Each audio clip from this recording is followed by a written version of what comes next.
The pregnancy test in Lena's trembling hand shows 2 pink lines, and the father is already gone. 6 weeks ago, her husband walked out for another woman.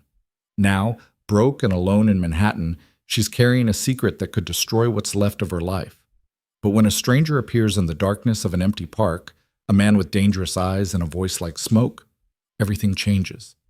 He knows her pain, he sees her fear, and he's about to make her an offer that will pull her from one kind of darkness into another.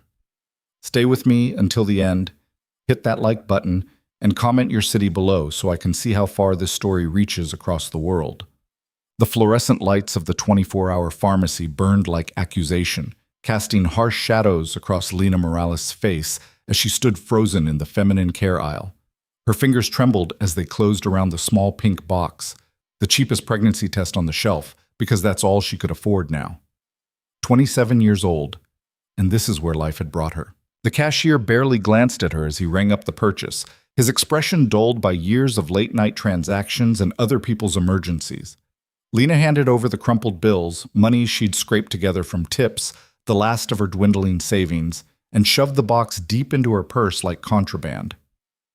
Outside, Manhattan's November wind cut through her thin jacket with vindictive precision. She pulled the fabric tighter around her body, though she knew it wouldn't help. Nothing helped anymore. Not since Adrian left. 6 weeks, she thought, her breath forming ghost-white clouds in the freezing air. 6 weeks since he walked out, and my period is 3 weeks late. The subway ride back to her studio apartment in Washington Heights felt like descending into hell, each station bringing her closer to the moment of truth she'd been avoiding for days. The train car rattled and swayed, and Lena gripped the pole with white knuckles, fighting the nausea that had become her constant companion. A pregnant woman, maybe 7 or 8 months along, sat across from her, one hand resting protectively on her swollen belly. Lena looked away quickly, her throat tightening. No, please, no. But she already knew, deep down, in that place where women's intuition lives and breathes, she already knew. Her apartment was exactly as she'd left it that morning, small, cold, and achingly empty. The heating had been cutting in and out for weeks, and her landlord, Mr. Castellano, had made it crystal clear that repairs weren't his priority, not when she was already 2 weeks late on rent. The eviction notice was still taped to her door, stark white against the chipped paint. Final warning: vacate by November 30th. That gave her 8 days. Lena locked the door behind her and leaned against it, closing her eyes against the tears that threatened to spill. She wouldn't cry. Not yet. She'd done enough crying over the past 6 weeks to last a lifetime. The pregnancy test felt like a lead weight in her purse. She made herself walk to the bathroom, made herself open the box with shaking hands, made herself read the instructions she'd already memorized from staring at similar boxes in the pharmacy aisle for 3 consecutive nights before finally gathering the courage to buy one. 3 minutes, the package said. Results in 3 minutes. Lena set the timer on her phone and placed the test on the edge of the sink, face down. She couldn't watch it, couldn't see those lines appear, or not appear, in real time. Instead, she sank down onto the cold bathroom floor and hugged her knees to her chest, remembering. I can't do this anymore, Lena. Adrian's voice had been quiet, almost apologetic, as he'd stood in their bedroom, this bedroom, packing a suitcase with methodical precision. Shirts, pants, the watch she'd saved 3 months' tips to buy him for their 2nd anniversary. Can't do what? She'd whispered, though she'd already known. Had felt it in the growing distance between them, the way he'd stopped touching her, stopped seeing her. This, us. He'd gestured vaguely at the apartment, at her, at the life they'd built together over 3 years. I'm not happy. So we'll work on it. We can go to counseling. We can... Emma's back in town. The name had landed like a physical blow. Emma Hartley, his high school sweetheart, the one who got away. She reached out to me a few months ago, Adrian had continued, still not meeting her eyes. We've been talking, and I realize now I never stopped loving her. A few months? Lena's voice had cracked. You've been talking to her for months? I'm sorry. But he hadn't sounded sorry. He'd sounded relieved, free. I'm moving to Boston. She has a place there, and... Boston? Adrian, we're married. We made vows. Finally, he'd looked at her, really looked at her. and the emptiness in his eyes had been worse than anger, worse than hatred. I never should have married you, Lena. I see that now. You were safe, comfortable, but you're not her. Boo. He'd left that night, walked out with his suitcase and his car keys, and didn't look back. 2 days later, divorce papers arrived via FedEx, already filled out, just waiting for her signature. The phone timer shrieked, pulling Lena back to the present. 3 minutes. Her hand shook as she reached for the test. For a moment, she considered not looking, just throwing it away, pretending, living in blessed ignorance for a few more hours or days. But she'd never been good at lying to herself. She picked up the test and turned it over. 2 pink lines, clear and unmistakable. Pregnant. The test slipped from her fingers and clattered into the sink. Lena's legs gave out, and she slid down the wall until she was sitting on the bathroom floor again, her whole body numb. Pregnant with Adrian's baby. Adrian, who's in Boston right now, probably in bed with Emma. Adrian, who said marrying me was a mistake. The tears came then, hot and bitter, streaming down her face in rivers she couldn't control. Great, gasping sobs that tore through her chest and left her breathless. She was going to have a baby. Alone. Broke. About to be evicted. What am I going to do? What? Hours later, Lena wasn't sure how many, she finally pulled herself off the bathroom floor. Her eyes were swollen, her throat raw, her head pounding with the kind of headache that comes from crying too hard for too long. She needed air, needed to get out of this apartment that suddenly felt like a tomb. She grabbed her jacket and left, not bothering to lock the door. What did it matter? She had nothing worth stealing. The streets of Washington Heights were quieter now, the dinner rush over, families settled in for the night. Lena walked without direction, her feet carrying her south, away from her neighborhood, away from everything familiar. She ended up in a small park near Columbia University, a patch of brown grass and bare trees, mostly deserted except for a few students hurrying between buildings. There was a bench near a broken fountain, and Lena sank onto it, pulling her jacket tighter against the cold. The wind picked up, sending dead leaves skittering across the concrete. Somewhere in the distance, a siren wailed. Long night? The voice came from behind her, smooth and dark like aged whiskey. Lena's head snapped up, her heart leaping into her throat. A man stood a few feet away, hands in the pockets of an expensive-looking black coat. He was tall, well over 6 feet, with dark hair swept back from a face that was all sharp angles and aristocratic features. His eyes were the color of smoke, pale gray in the dim park lighting, and they studied her with an intensity that made her skin prickle. "I'm sorry," Lena said quickly, starting to stand. "Is this your bench? I can leave." "Sit." It wasn't a command exactly, but it wasn't a suggestion either. Something in his voice made her obey without thinking. The man moved closer, and Lena got her first good look at him. He was maybe in his mid-30s, she thought, though it was hard to tell. There was something ageless about him, something old in those pale eyes, despite the unlined face. He wore his expensive coat like armor, and everything about him, from his perfectly tailored suit to the way he carried himself, screamed power and danger. "I'm Lucien," he said, settling onto the bench beside her. Not close enough to crowd her, but near enough that she could smell his cologne, something dark and woodsy that probably cost more than her monthly rent. "Lena," she heard herself say, though every instinct was screaming at her to run. "Lena." He repeated her name slowly, tasting it. "You've been crying." It wasn't a question, and she didn't bother denying it. "Bad day." "Bad day," he echoed, and something like amusement flickered across his face. "Is that what we're calling it?" She turned to look at him fully then, defensive. "Do I know you?" "No." He met her gaze without flinching. "But I know you." The word should have terrified her, should have sent her running. Instead, Lena found herself frozen, caught in the gravity of those strange gray eyes. "That's impossible," she whispered. "Is it?" Lucien tilted his head slightly, studying her like she was a puzzle he was in no hurry to solve. "You're Lena Morales, 27. Waitress at Marco's on 42nd Street. Your husband left you 6 weeks ago for a woman named Emma Hartley. You're 3 weeks late on rent, facing eviction, and..." His eyes dropped briefly to her still flat stomach. "You just found out you're pregnant." The blood drained from Lena's face. How do you... Who are you? I told you, I'm Lucien.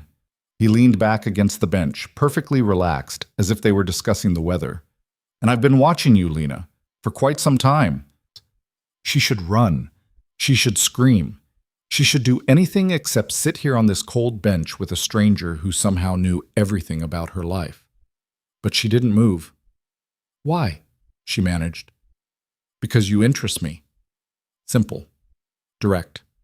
The truth, or close enough to it. I saw you 3 months ago serving tables at Marco's.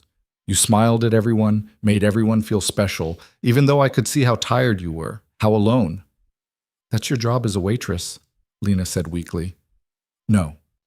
Lucien's voice was soft but absolute. That's who you are. You give, even when you have nothing left to give. You smile, even when you're breaking inside. You survive. Tears pricked at her eyes again. I don't feel like I'm surviving. I know. He was quiet for a moment, and when he spoke again, his voice held something that might have been sympathy, might have been something else entirely. Your husband is a fool. A bitter laugh escaped her. He's in love with someone else. That doesn't make him a fool. He walked away from something real for something easy. That makes him the worst kind of fool. Lucien's eyes hardened. And now you're alone carrying his child, with nowhere to go and no one to help you. I'll figure it out, Lena said, even though she had no idea how. I always do. Will you? He didn't sound convinced. Where will you go when Castellano evicts you in 8 days? Back to your family in Arizona? The family you haven't spoken to in 3 years because they told you not to marry Adrian? Her breath caught.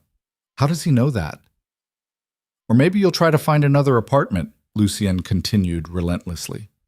Good luck with that, by the way. Even the worst studios in Washington Heights require first month, last month, and security deposit. That's what, $4,000 minimum? How much do you have in your bank account right now, Lena? 300? 400? Stop. Her voice broke. He did, immediately. The silence stretched between them, thick with unspoken things. Why are you doing this? Lena whispered finally. Why tell me all the ways I'm screwed? I'm not. Lucien turned to face her fully, and the intensity in his gaze made her breath catch. I'm showing you that I see you, not the mask you wear for customers, not the brave face you put on, the real you, the woman who's terrified and alone and doesn't know what to do next. And that's supposed to make me feel better? No. A slight smile touched his lips. It's supposed to make you trust me. Trust you? She almost laughed. You're a stranger who's been stalking me. I prefer observing. He said it without shame, without apology. And I'm about to offer you something, Lena. Something you need very badly. Her hands clenched in her lap. I don't want money. Good, because I'm not offering money. He stood then, looking down at her from his full height. I'm offering protection, safety, a way out of the hole you're in. Why? The question came out as barely more than a whisper. What do you want from me? Lucien was quiet for a long moment, his expression unreadable. When he finally spoke, his voice was soft, almost gentle. Nothing you're not willing to give. I won't touch you, Lena. Won't force you. Won't make demands. He pulled a business card from his pocket and held it out to her. But I will keep you safe. You and your child. All you have to do is ask. Lena stared at the card.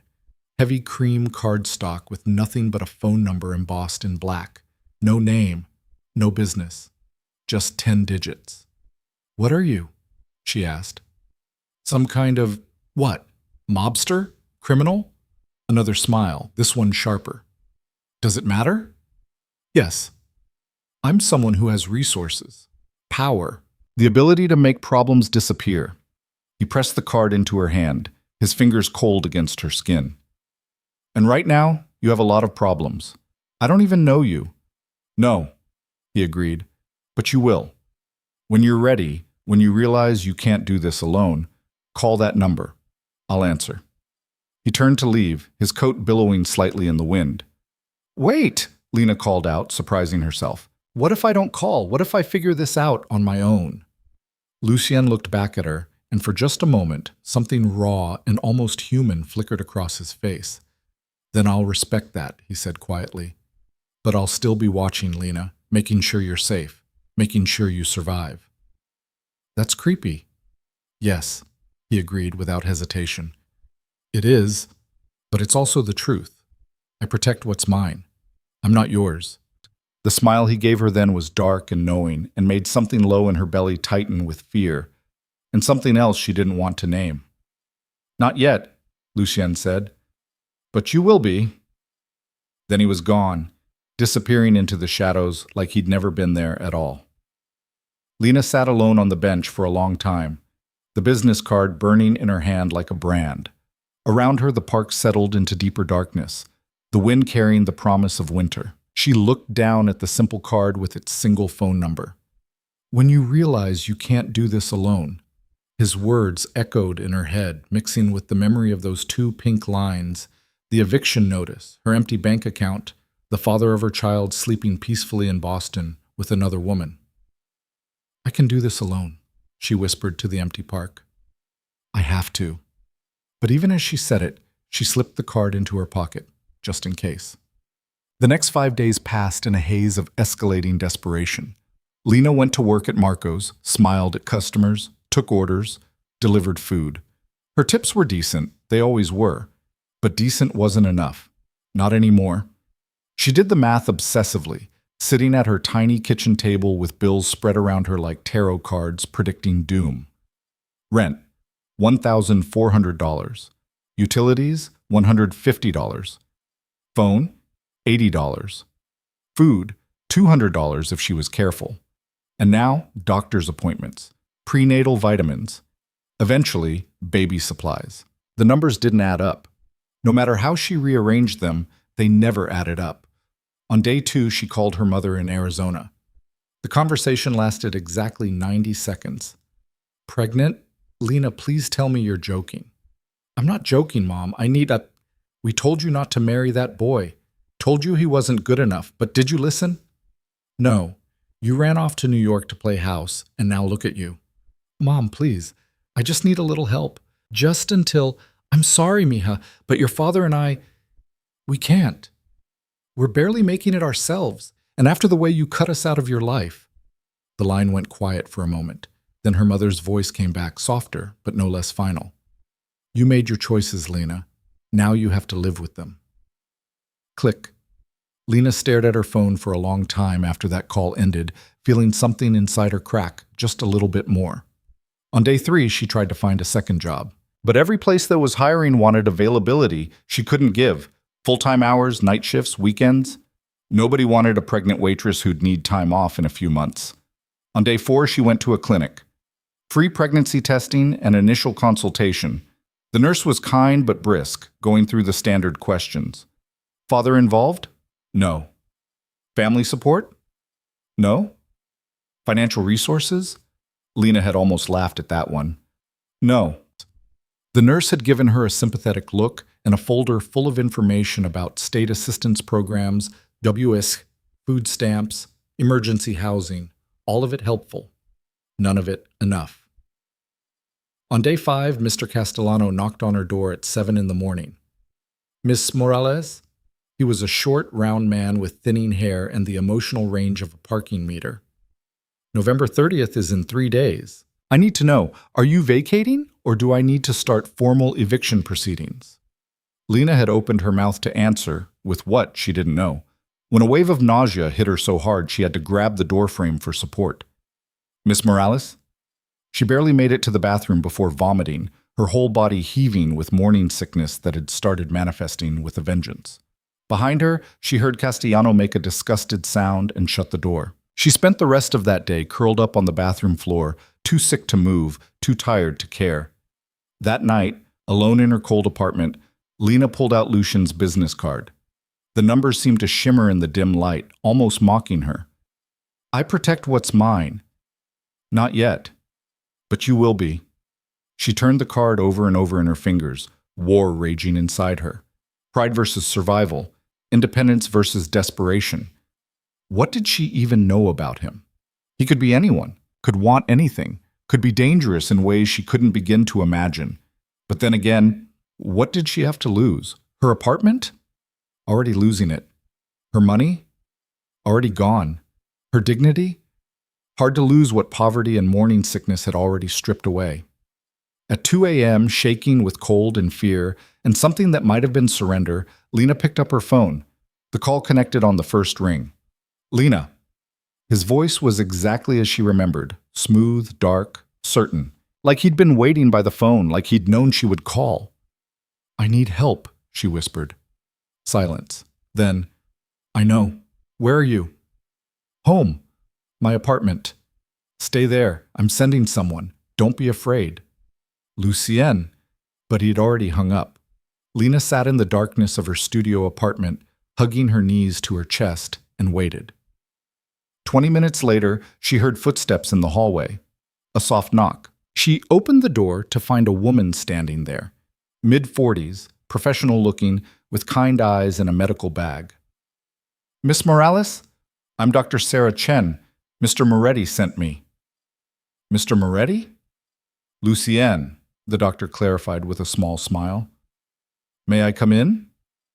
Lena stepped aside, too stunned to do anything else. Dr. Chen moved through the apartment with efficient calm, setting up a small examination area on the couch. I understand you're approximately 8 weeks pregnant. Have you had any prenatal care yet? I went to a clinic yesterday. They confirmed it. Good. Let's take a look, shall we? The examination was thorough but gentle. Dr. Chen checked her blood pressure, drew blood, did an ultrasound with a portable machine she'd brought with her. Through it all, she maintained a running commentary, explaining everything, making Lena feel like a person instead of a problem. Baby looks healthy, she said finally, showing Lena the grainy image on the ultrasound screen. Strong heartbeat, measuring right on track for 8 weeks. Lena stared at the tiny flicker on the screen, her baby's heartbeat, and felt tears slide down her face. It's real, she whispered. Very real. Dr. Chen squeezed her hand. And you're going to be okay, Lena. Mr. Moretti is going to make sure of it. After the doctor left, leaving behind prenatal vitamins, anti-nausea medication, and a folder full of information, Lena sat alone in the silence. 10 minutes later, another knock. This time it was a man in an expensive suit carrying several bags. Delivery for Miss Morales, he said, handing them over without waiting for a signature. Food, fresh fruit, vegetables, proteins, whole grain bread. Real food, not the ramen and canned soup she'd been surviving on. Another bag held a space heater, another thick blankets. The last one contained a simple envelope. Inside, $5,000 in cash and a note in elegant handwriting. For rent and expenses, no strings, no expectations, just safety. Elena sank down onto her couch, surrounded by groceries and cash and evidence of care from a man she didn't know, didn't understand, and absolutely shouldn't trust. But he'd sent a doctor, had made sure her baby was okay, had given her food and warmth and money. No strings, he'd said. I protect what's mine. She wasn't his. She'd made that clear in the park. But maybe, just maybe, she wanted to be. Morning came too soon, pale November sunlight filtering through her window. Lena woke to the smell of real food for the first time in weeks. She made herself eggs and toast with the groceries Lucienne had sent, her appetite slowly returning now that the anti-nausea medication was working. The cash sat on her counter, crisp and neat. $5,000. More money than she'd ever had at one time in her life. She could pay Castellano, could buy herself time, could breathe. But first, she needed answers. She picked up her phone and dialed the number on the business card. Good morning, Lucienne answered. No surprise in his voice. He'd been expecting this call too. Thank you, Lena said simply. For the doctor, the food, the money. You're welcome. But I need to understand something. Why are you doing this? What do you want? A pause. Then, would you have dinner with me tonight? I'll answer all your questions, but I'd rather do it in person. Every warning bell in her head went off. Dinner with a stranger, a powerful stranger who knew too much and gave too freely. Where? She heard herself ask. I'll send a car at 7. Wear whatever makes you comfortable. This isn't a seduction, Lena. It's a conversation. And if I say no, then I respect that. But you'll still have the money, still have my protection. Whether you have dinner with me or not doesn't change what I'm offering. That, more than anything, made her decision. 7 o'clock, Lena said. Okay. I'll see you tonight. The line went dead and Lena sat staring at her phone, wondering what she'd just agreed to, and why, despite everything, she was looking forward to it. The black car arrived at exactly 7 o'clock, sleek and expensive, idling at the curb like a patient predator. Lena watched it from her window, her heart hammering against her ribs as a driver in a dark suit stepped out and opened the rear door. She'd changed clothes 3 times, finally settling on the only dress she owned that still fit properly, a simple navy blue sheath that she usually wore to job interviews. Her makeup was minimal, her dark hair pulled back in a neat bun. Professional, controlled, like she had any control over what was happening to her life. The driver nodded politely as she approached. Miss Morales, I'm Thomas. Mr. Moretti is waiting. Lena slid into the back seat, the leather cool against her legs.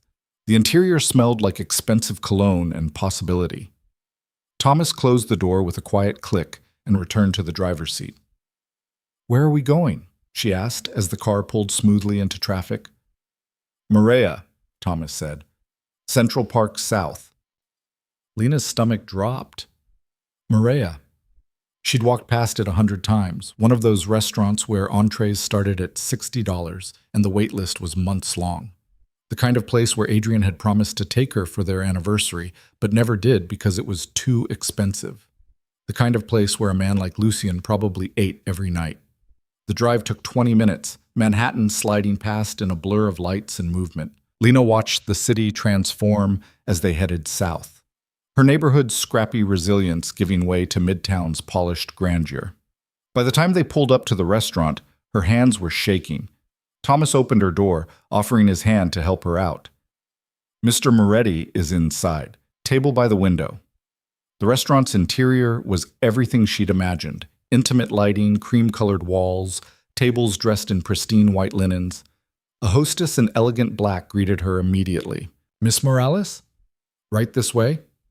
Lucien sat at a corner table overlooking Central Park, backlit by the city lights that turned the darkness into something almost magical.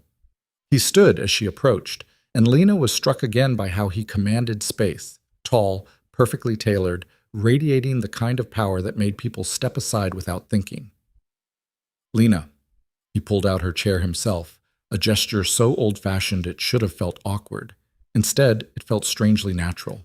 You look beautiful. You look dangerous, she said before she could stop herself. His laugh was low and genuine. Fair enough. He settled back into his own chair, those pale gray eyes studying her with unnerving focus. Are you hungry? Starving, actually. The anti-nausea medication was working miracles. For the first time in weeks, the thought of food didn't make her stomach revolt. Lucien gestured to the waiter, who appeared instantly. We'll start with the crudo and the burrata. For the main, what appeals to you? Lena scanned the menu, trying not to let her eyes widen at the prices. The halibut sounds good. 2 halibuts then, and water for the lady. Sparkling or still? Still, please. And a Barolo for me.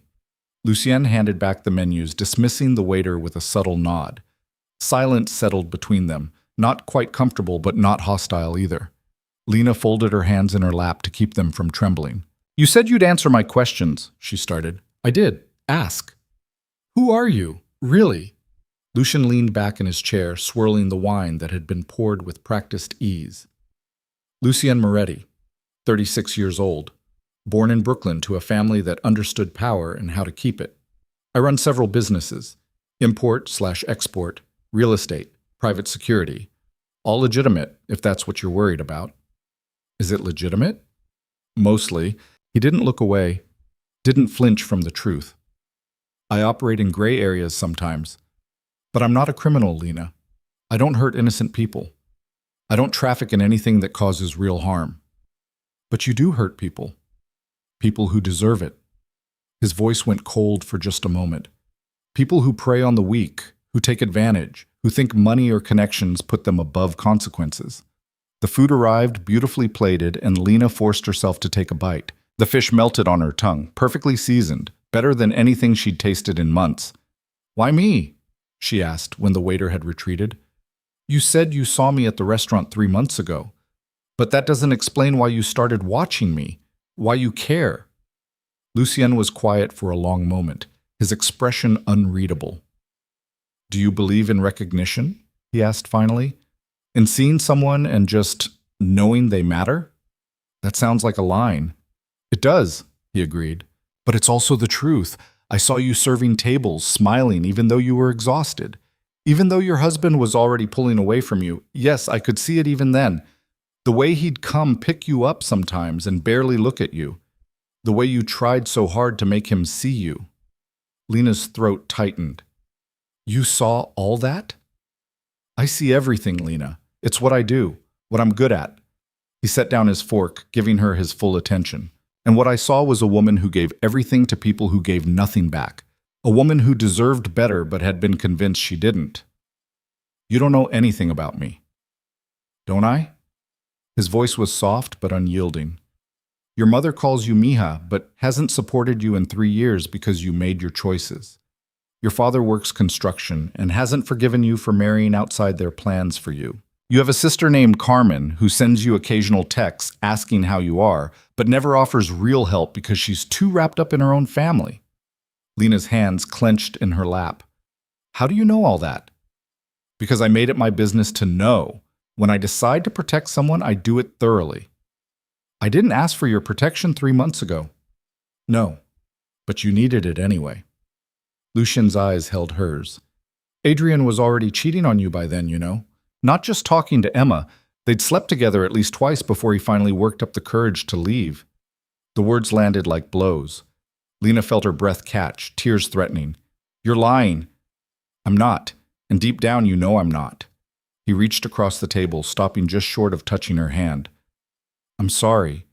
I know that hurts, but you deserve the truth, even when it's ugly."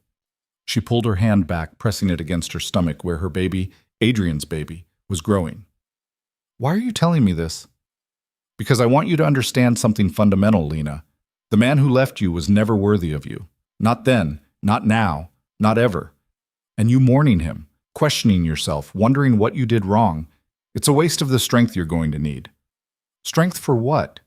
"For surviving, for raising your child, for building a life that isn't defined by someone else's cruelty." He picked up his wine, studying the dark liquid. "You called me last night because you're out of options. I understand that. But I want you to call me again, keep calling me, because you choose to. Because you recognize that I see you in a way no one else does." Lena's heart was racing. Everything about this conversation felt dangerous, like walking on ice that could crack at any moment. "What do you want from me, Lucien, really?" "Company," he said simply. "Trust, eventually. Your presence in my life." "Why?" "Because you're real." His voice dropped, intimate in a way that made her shiver.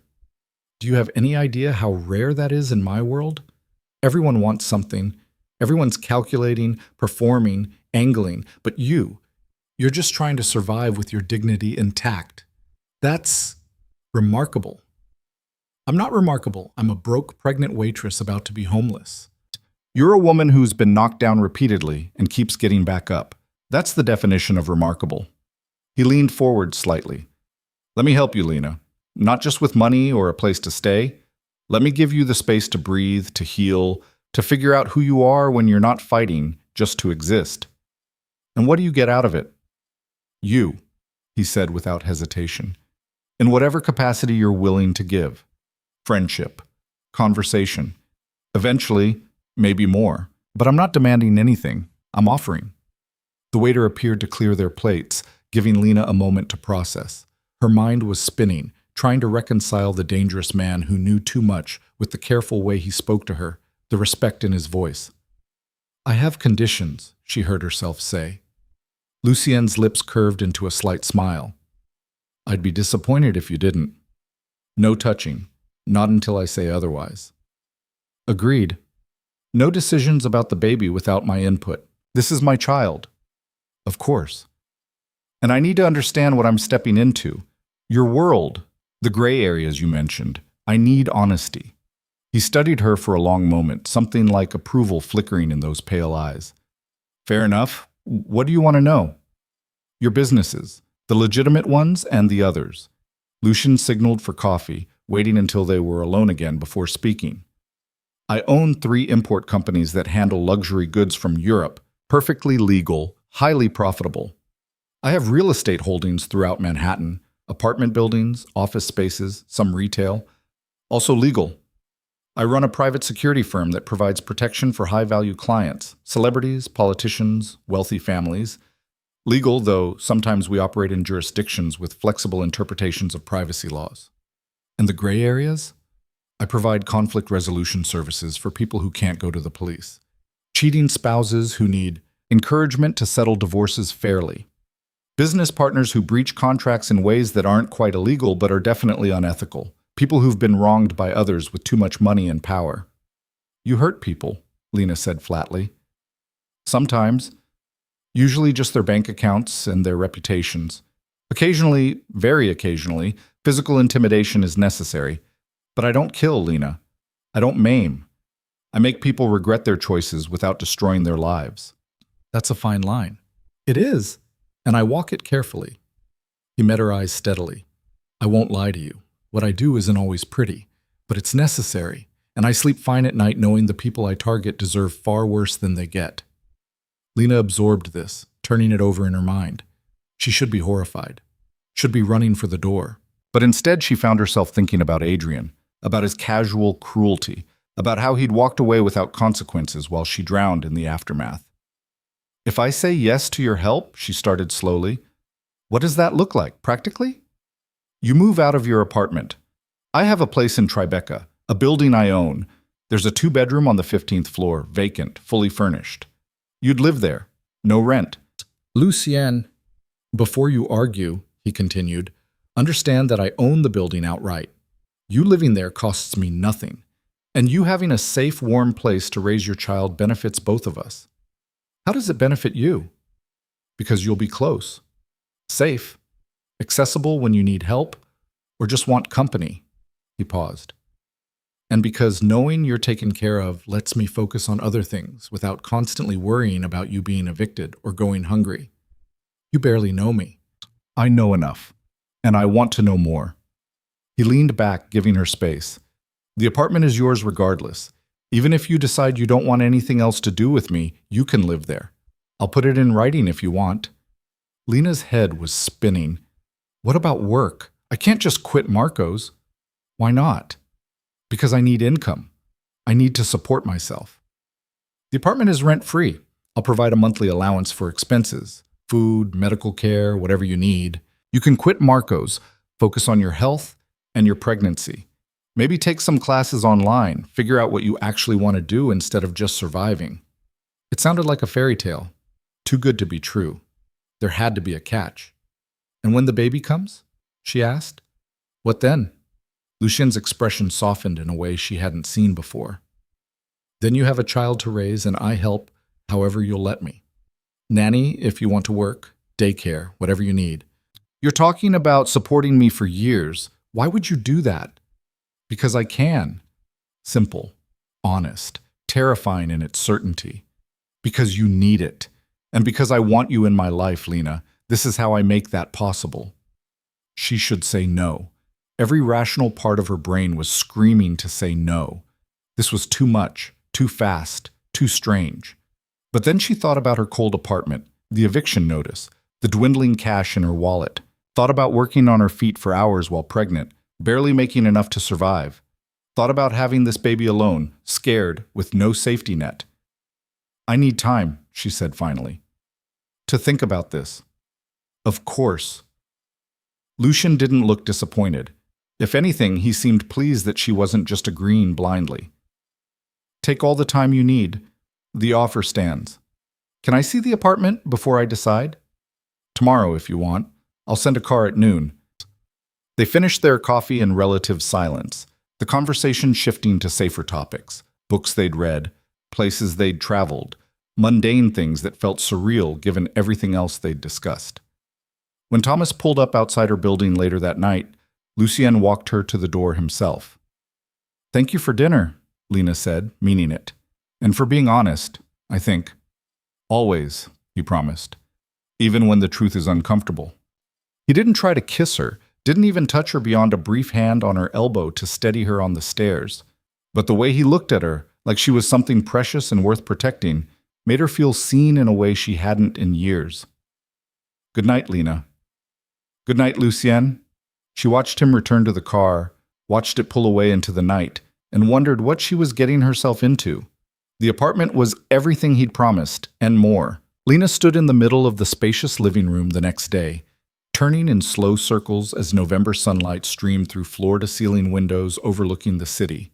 2 bedrooms, 2 bathrooms, a kitchen with marble countertops and appliances that looked like they'd never been used, hardwood floors, crown molding, the kind of place she'd only ever seen in magazines. The master bedroom has an ensuite, Lucian was saying, leading her down the hall, and the second bedroom would work perfectly as a nursery. The nursery was painted a soft cream, empty but full of potential. Lena imagined a crib in the corner, a changing table against the wall, shelves full of books and toys. Her baby's room. There's building security 24/7, Lucian continued. Doorman, cameras, the works. You'd be safe here, Lena. She turned to face him, the strange man who was offering her everything. Why does it feel like I'm selling my soul? Because you've been taught that accepting help means losing yourself. His voice was gentle but firm. But it doesn't. Not if the help comes without conditions. There are always conditions. Not with me. Not about this. He pulled an envelope from his jacket pocket. I had my lawyer draw this up last night. Lease agreement putting this apartment in your name for 5 years rent-free. No clauses about our relationship status. No strings. You could tell me to get lost tomorrow, and you'd still have this place. Lena took the envelope with shaking hands, scanning the legal document inside. It was exactly as he'd described, straightforward, protective of her rights, no hidden clauses. I don't understand you, she whispered. I know, but you will. He moved toward the door, giving her space. Take your time. Walk through the apartment. Imagine living here. When you're ready, Thomas is downstairs to take you wherever you want to go. Lucienne, she called as he reached the door. What if I say yes? What happens then? He turned back, and the smile he gave her was warm and just a little bit dangerous. Then we figure out what comes next. Together. After he left, Lena spent an hour exploring every corner of the apartment. She ran her hands along the granite countertops, tested the water pressure in the showers, stood at the windows watching the city pulse with life below. She imagined waking up here every morning, imagined her baby taking first steps across these floors, imagined safety, stability, a future that didn't involve constantly scrambling just to survive. And she imagined Lucian, his steady presence, his careful protection, the way he looked at her like she mattered. It terrified her. But it also felt like the first real breath she'd taken in months. Her phone rang. Unknown number. Hello? Lena, it's Adrian.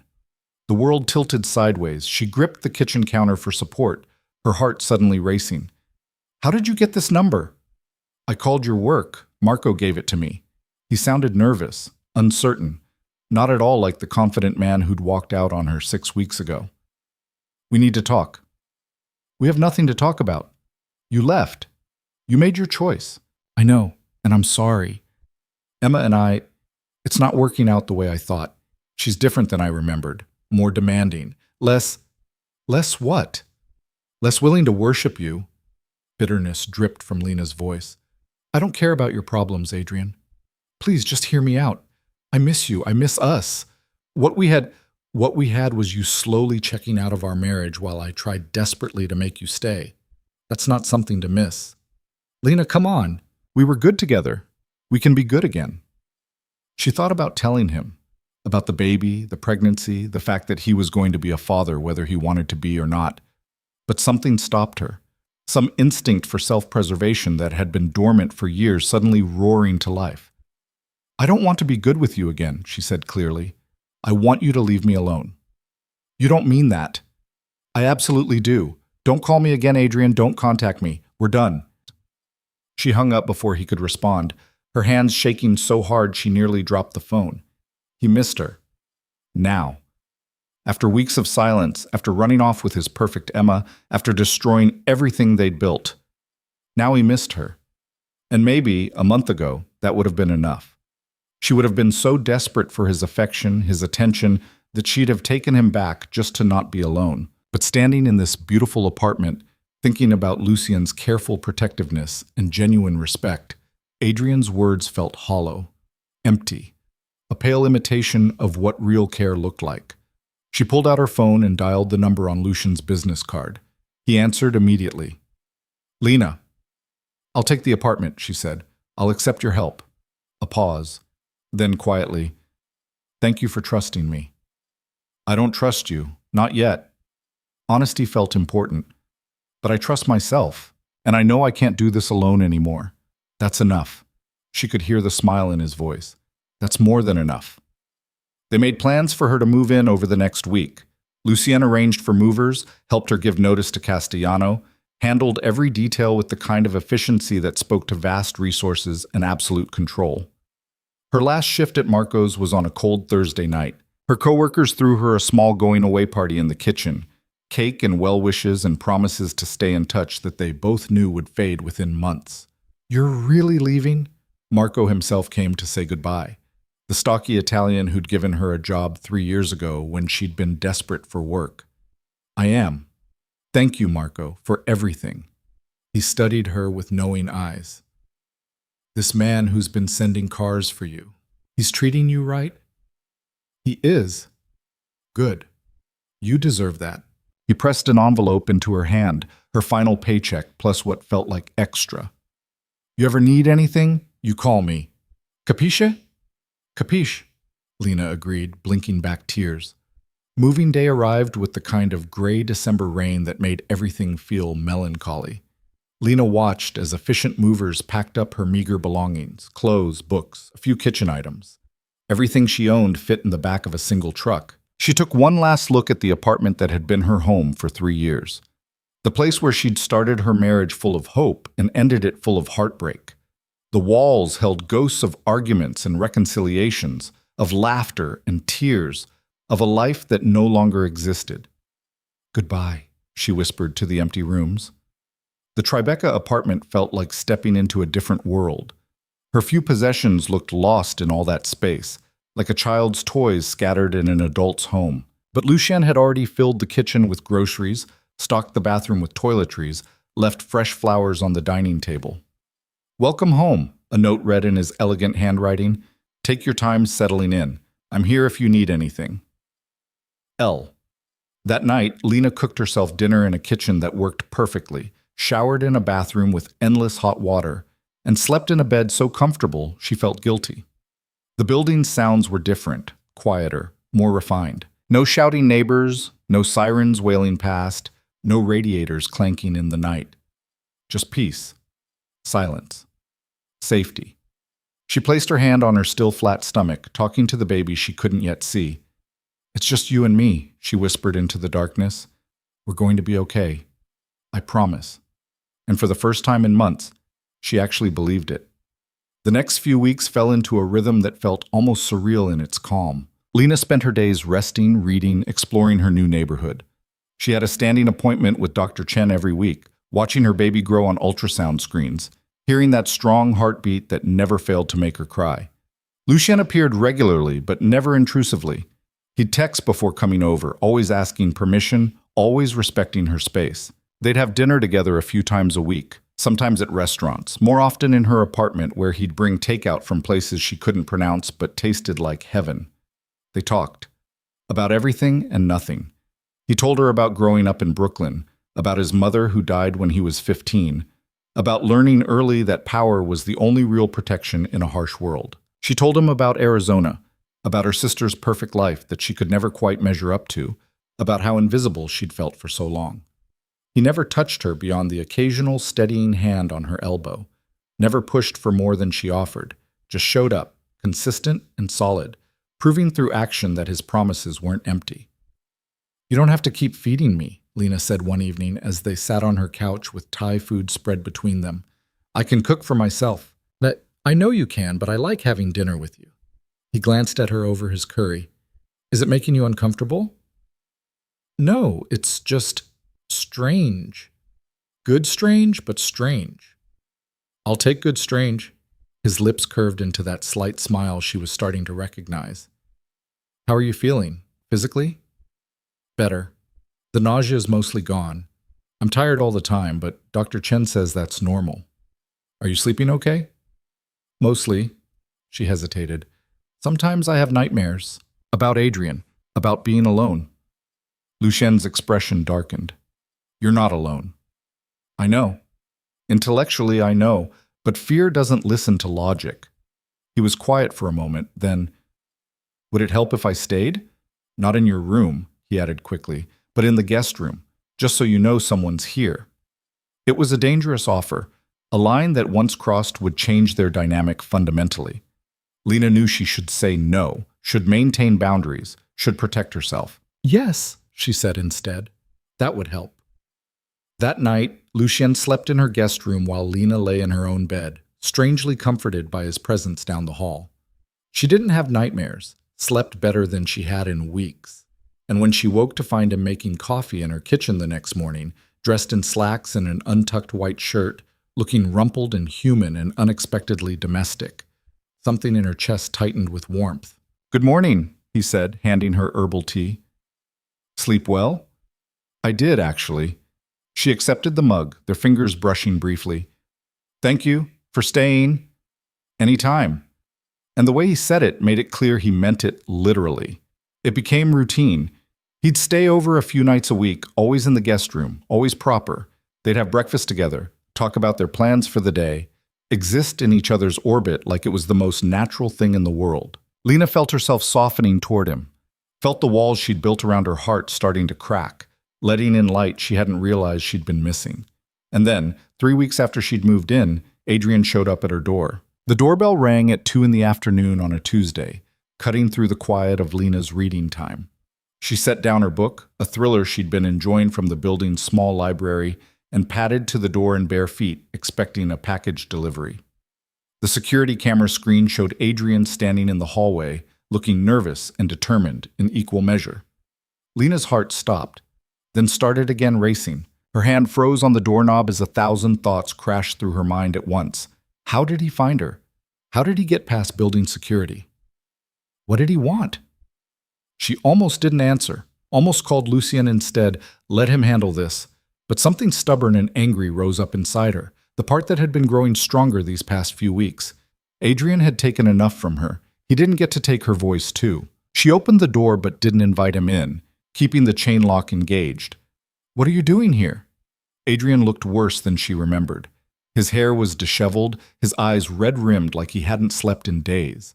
The confident man who'd walked out on her had been replaced by someone desperate and diminished. Lena, thank goodness. I've been trying to reach you for weeks. I changed my number, on purpose. I know. Marco wouldn't give me your new one, so I called your mother. You called my mother? Fury spiked through her. You had no right. She gave me this address, said you'd moved, that you were living in some fancy place in Tribeca now. His eyes swept past her to the apartment beyond, and something ugly twisted across his face. How can you afford this, Lena? What did you do? The accusation in his voice made her want to slam the door in his face. That's none of your business. You need to leave. Just give me 5 minutes, please. I came all the way from Boston. I didn't ask you to. Emma and I are done. Completely done. It was a mistake, all of it. I see that now. He pressed closer to the door, his voice dropping into that pleading tone she used to find endearing. Now it just sounded pathetic. I want to come home, Lena. I want us to work this out. There is no us to work out. You left. You chose her. End of story. But I was wrong. I'm admitting that. Doesn't that count for something? Lena stared at him, this man she'd loved for 3 years, and felt nothing but a cold, clear certainty. No, it doesn't count for anything. You don't get to throw away our marriage and then waltz back in when your plan doesn't work out. I made a mistake. You made a choice. And now I'm making mine. Leave, Adrian. Don't come back. She started to close the door, but he shoved his hand against it, stopping her. Wait, just wait. At least tell me how you're doing. You look different, healthier. There was something in his eyes, calculation mixed with the desperation that made her skin crawl. He was scanning her body, noting the slight curve of her belly that was just starting to show beneath her loose sweater. "You're pregnant." It wasn't a question. Realization dawned across his face, followed by something that looked like triumph. "You're pregnant with my baby." Lena's blood ran cold. She should have known he'd figure it out. Should have been prepared for this. "How far along?" he demanded. "That's none of your—" "I'm the father. I have a right to know." "You have no rights?" Her voice came out steady, stronger than she felt. "You walked away. You don't get to claim anything now." "That's my child, Lena. My baby. You can't just—" "I can. I will. You signed divorce papers. You made it very clear you wanted nothing to do with me or my life. That extends to this baby." Adrian's face flushed red. "You can't keep my kid from me. I'll get a lawyer. I'll fight for custody." "With what?" She laughed, sharp and bitter. "You couldn't even afford to take me to a nice restaurant for our anniversary. You think you can afford a custody battle? Emma has money. Her family. Ah.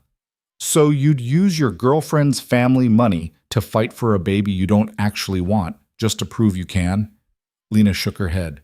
"You really are pathetic, Adrian." His hand clenched into a fist against the door. For a moment, she thought he might actually try to force his way in, but then a voice cut through the tension like a blade through silk. "Is there a problem here?" Lucien appeared at the end of the hallway, moving toward them with the kind of predatory grace that made Adrian instinctively step back. He was dressed in one of his immaculate suits, his pale eyes cold and assessing as they took in the scene. "Who the hell are you?" Adrian demanded, though his voice had lost its edge. "I'm the man who's about to call security, if you don't remove your hand from that door."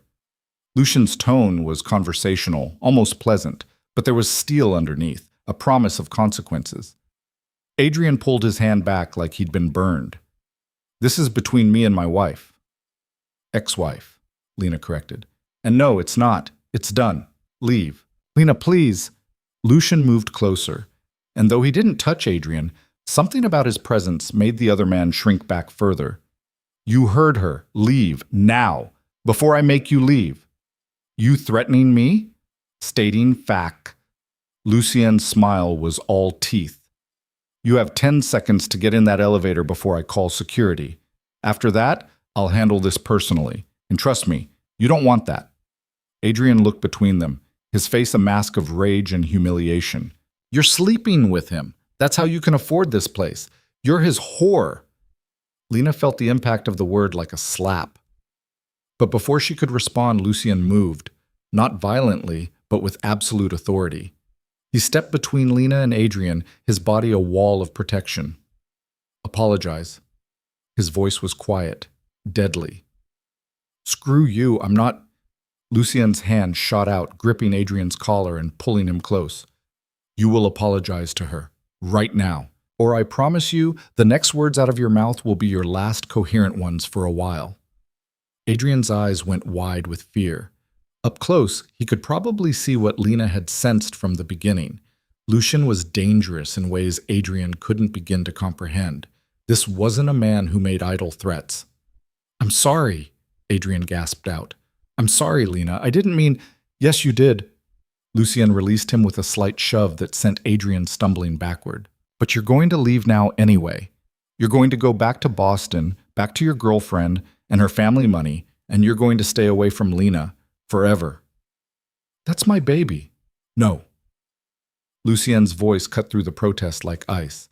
"That baby has nothing to do with you. You made that choice when you walked away, when you cheated, when you abandoned your wife while she was struggling. You don't get to come back now because it's convenient." You can't stop me from seeing my own kid." "Actually, I can. And I will." Lucien pulled his phone from his pocket, pulling up something on the screen and turning it toward Adrian. "Would you like to see the evidence I have of your affair with Emma Hartley? Started 4 months before you left Lena, not 6 weeks after like you claimed. Hotel receipts, restaurant charges, text messages that are, let's say, explicit." Adrian's face went white. "How did you—" I make it my business to know things, especially when it concerns people I care about. Lucian pocketed the phone. Now, you have two choices. Walk away clean, sign away any parental rights when the paperwork arrives, and go live your life. Or fight this and have every dirty detail of your affair dragged through court. Your choice, but choose quickly. Lena watched Adrian's face cycle through emotions: rage, fear, calculation, defeat. She'd never seen him like this, diminished and desperate. Part of her felt satisfaction. Most of her just felt tired. I knew, she said quietly. Both men turned to look at her. When you came to get your stuff, you said you'd been talking to Emma for a few months. But I knew it was more. I could feel it. The way you'd hide your phone, come home late, smell different. Lena, I knew. And I still tried to make you stay, still begged you to go to counseling, still acted like it was somehow my fault you were cheating. She straightened her shoulders, one hand resting protectively on her belly. That's the woman you're trying to guilt trip right now. The one who loved you so much she was willing to ignore your betrayal. And you know what? She doesn't exist anymore. What happened to you? Adrian's voice was barely a whisper. I woke up, and I realized I deserve better than someone who sees me as safe and comfortable, who treats me like a consolation prize. She looked at Lucian, then back at Adrian. So yes, sign the papers. Give up your rights. Because this baby deserves better too. Deserves someone who actually wants them, who'll show up and be present. And that's not you. Adrian stood there for a long moment, broken and defeated. Then he turned and walked toward the elevator without another word. Lucien watched until the doors closed behind him, then pulled out his phone and made a call. Marka, Adrian Walker just left the building. Make sure he doesn't come back. Alert all security personnel. He's not welcome on the premises. Ever. A pause. Thank you. He ended the call and turned to Lena, his expression softening. Are you okay? I don't know. She was shaking, she realized, trembling from head to foot with adrenaline and emotion. How did you know to come? Building security called me when someone insisted on coming up without being announced. Said they were your husband. Lucian's jaw tightened. I was 3 blocks away. Got here as fast as I could. You told security to call you? I told them to call me if anyone tried to force their way to you. Yes. He didn't look apologetic. After you mentioned Adrian called you, I knew he might try to find you. I wasn't taking chances. Lena should have felt angry about him monitoring her security. Should have felt controlled, manipulated. Instead, she just felt grateful, safe. Thank you, she whispered. Lucien stepped closer, and for the first time he reached out and touched her, a gentle hand on her shoulder, grounding and warm. You were incredible. The way you stood up to him. I'm proud of you. Something inside her cracked at those words. When was the last time someone had been proud of her? Had seen her strength instead of just her struggle? The tears came without warning, hot and overwhelming. Lucien's arms came around her immediately, pulling her against his chest as she sobbed. He didn't try to shush her or tell her it was okay, just held her, one hand stroking her hair, letting her fall apart in the safety of his presence. He knew, she gasped between sobs, about the baby. He knew, and he didn't care until it became convenient. I know, I'm sorry. He called me a whore. Lucien's arms tightened around her. He's wrong. He's a small, cruel man who can't stand seeing you happy without him. His words mean nothing. Then why do they hurt so much?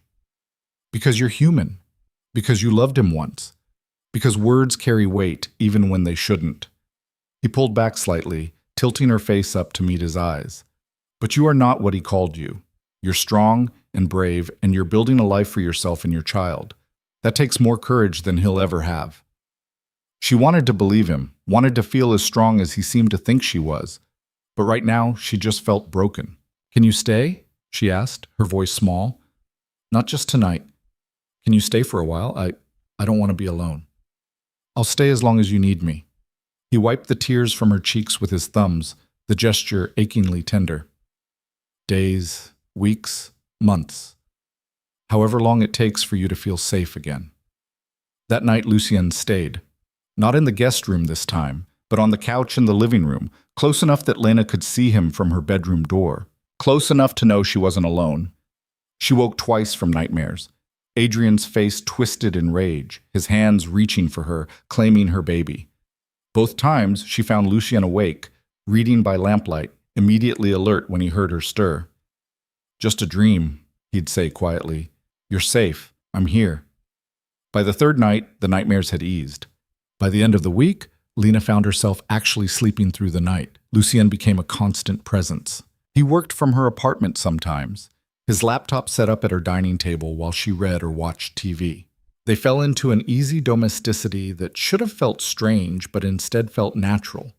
He'd make coffee while she made breakfast. She'd fold his shirts when they came back from the dry cleaner he had delivered to her place. They'd have dinner together every night, talking about everything and nothing. "Tell me about your mother," Lena said one evening as they ate pasta she'd attempted to make from scratch. "You said she died when you were 15?" Lucien was quiet for a moment, swirling wine in his glass. "Cancer, ovarian. She fought it for 2 years before it finally took her." "I'm sorry." "So am I." His smile was sad. "She was the only person who ever made me feel like I could be more than what the neighborhood expected. More than muscle and anger. She wanted me to go to college. Become a lawyer maybe. Something legitimate." "What happened instead?" "My father died 6 months after her. Heart attack. Stress probably. And I was alone at 16 with no money and a lot of anger. Got involved with some people who saw potential in that anger. Learned how to use it, how to control it, how to make it profitable." "Do you regret it?" "Sometimes. But it made me who I am. Gave me the resources to help people like you." He met her eyes across the table. "So no, I don't regret the path. Just wish my mother could have seen that I found my own way to be legitimate. Different than she imagined, but not wrong." Lena reached across the table, taking his hand for the first time. His fingers closed around hers, warm and solid. "She'd be proud of you, I think, for the man you've become." "What makes you say that?" "Because you use your power to protect people, to make things right when the system fails them. That's not so different from being a lawyer, just more direct." His laugh was surprised and genuine. "I've never thought of it that way." "Maybe you should." They sat there in comfortable silence, hands linked across the table, and Lena felt something shift between them. A deepening. A recognition that this thing they were building, whatever it was, mattered to both of them. 2 weeks after Adrian's visit, the papers arrived via courier, parental rights termination documents, already signed by Adrian, just waiting for Lena's signature and a notary's seal. She stared at them for a long time, her hand resting on her belly where the baby was starting to move. Little flutters that felt like butterflies, like possibility. "You don't have to sign them," Lucien said from where he sat across from her. "Not if you think he deserves a chance." "He doesn't." Lena picked up the pen. "He knew I was pregnant. My mother told him during their phone call. She'd figured it out from our conversation. And he still only came back when his plan with Emma failed. He doesn't want this baby. He wants control." She signed her name with steady hands, then called the notary who lived 2 floors down. Within an hour, it was done. Official. Adrian Walker had no legal rights to her child. "How do you feel?" Lucien asked after the notary left. "Free." And she meant it. "For the first time since I took that pregnancy test, I feel free." That evening, they went for a walk through the neighborhood. December had arrived with surprising gentleness, the air cold but not bitter, the streets decorated with holiday lights that turned everything magical. "Do you have family you see for the holidays?" Lena asked as they walked. "Not really. A few cousins in Brooklyn I have dinner with sometimes, but it's not close." He glanced at her. "What about you?" "I called my sister last week, Carmen. Told her about the baby." "How did she react?" "Surprised. A little judgmental at first. Asked about Adrian, seemed shocked when I said he'd signed away his rights. But then she softened, said she'd come visit after the baby's born. Bring her kids." Lena smiled. "It's not much, but it's something." "It's more than something. It's hope." Lucien stopped walking, turning to face her under a streetlight wreathed in evergreen garland. "Speaking of hope, I got you something." He pulled a small box from his coat pocket. "Not a ring box," Lena noted with relief. "Something larger." She took it with curious hands and opened it to find a delicate silver necklace with a small pendant, 2 interlocking circles, one slightly larger than the other. It represents you and the baby, Lucien explained. Connected, protected. The larger circle surrounding the smaller one. Tears pricked at Lena's eyes. It's beautiful. May I?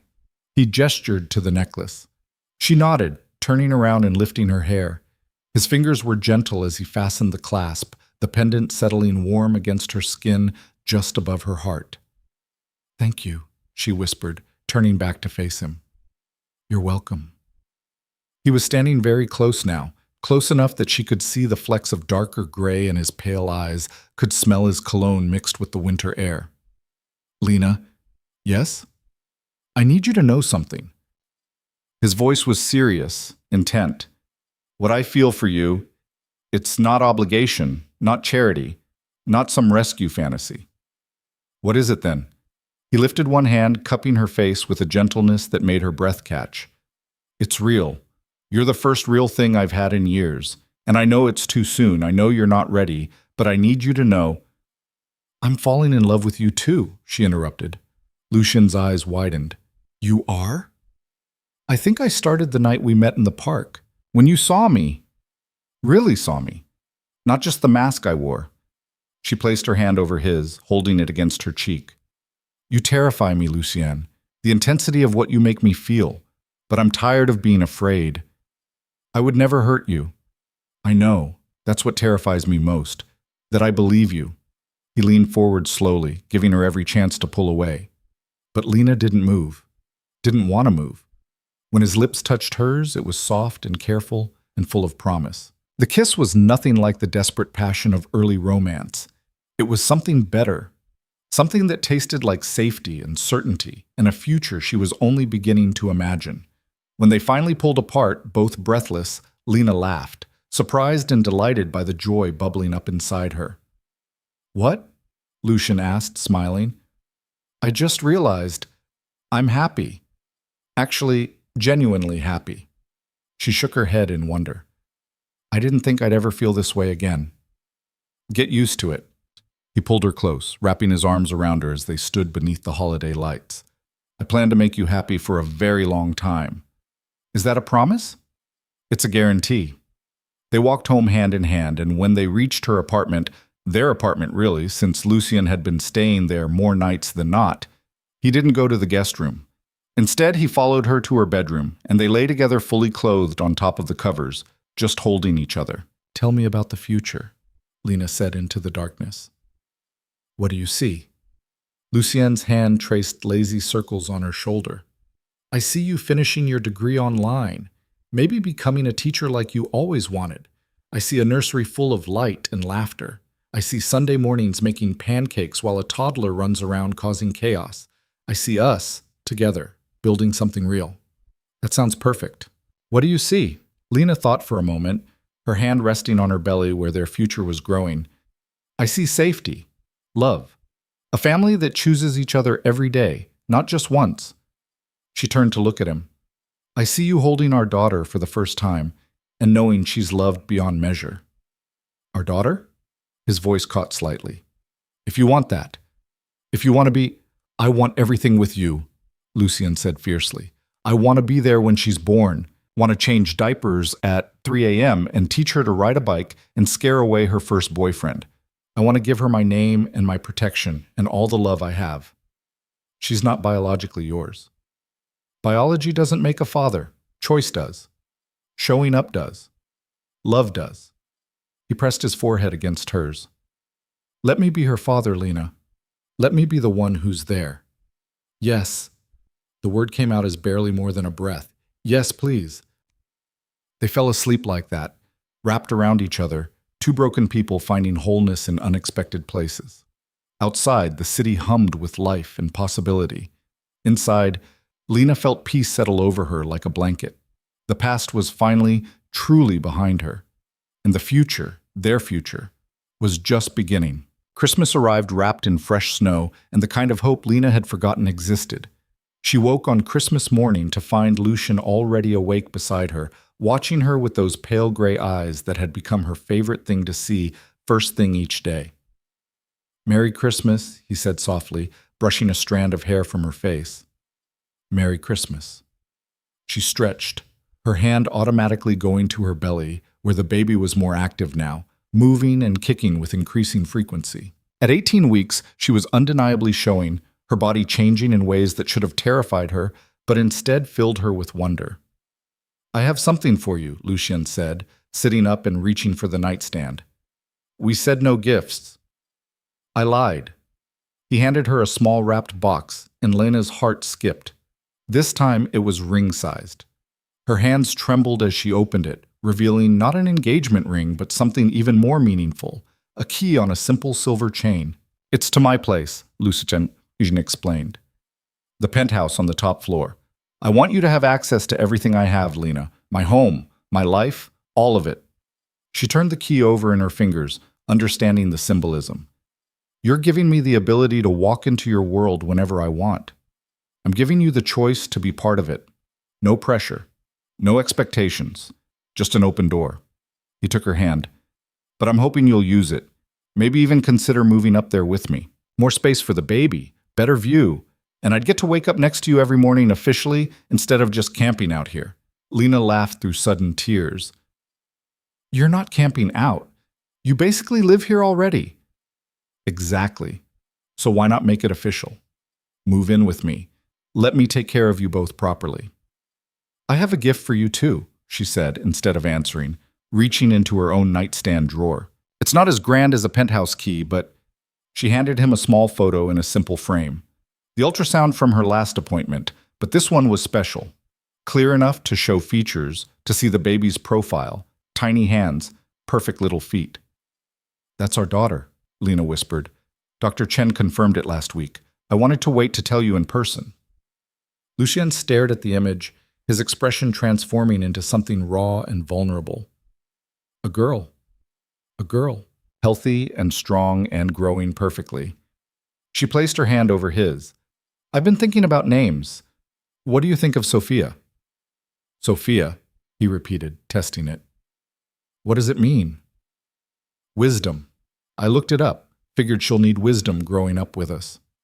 Lena smiled. "Sophia Rose. Rose was my grandmother's name, the only family member who ever really understood me. Sophia Rose Moretti." Lucien said it like a prayer, like a promise. Then his eyes widened. "Wait, Moretti? If you still want that, if you still want to be her father." He set the ultrasound picture down carefully and pulled Lena into his arms, holding her so tight she could feel his heart racing against her chest. "I want that more than anything. I want to give her my name, my protection, everything I have." "Then she's yours." Lena pulled back to look at him. "And so am I. Yes, I'll move in with you. Yes, I'll let you take care of us. Yes to all of it." The kiss he gave her was different from their previous ones, deeper, more certain, full of commitment and future. When they finally pulled apart, both breathless, Lucien rested his forehead against hers.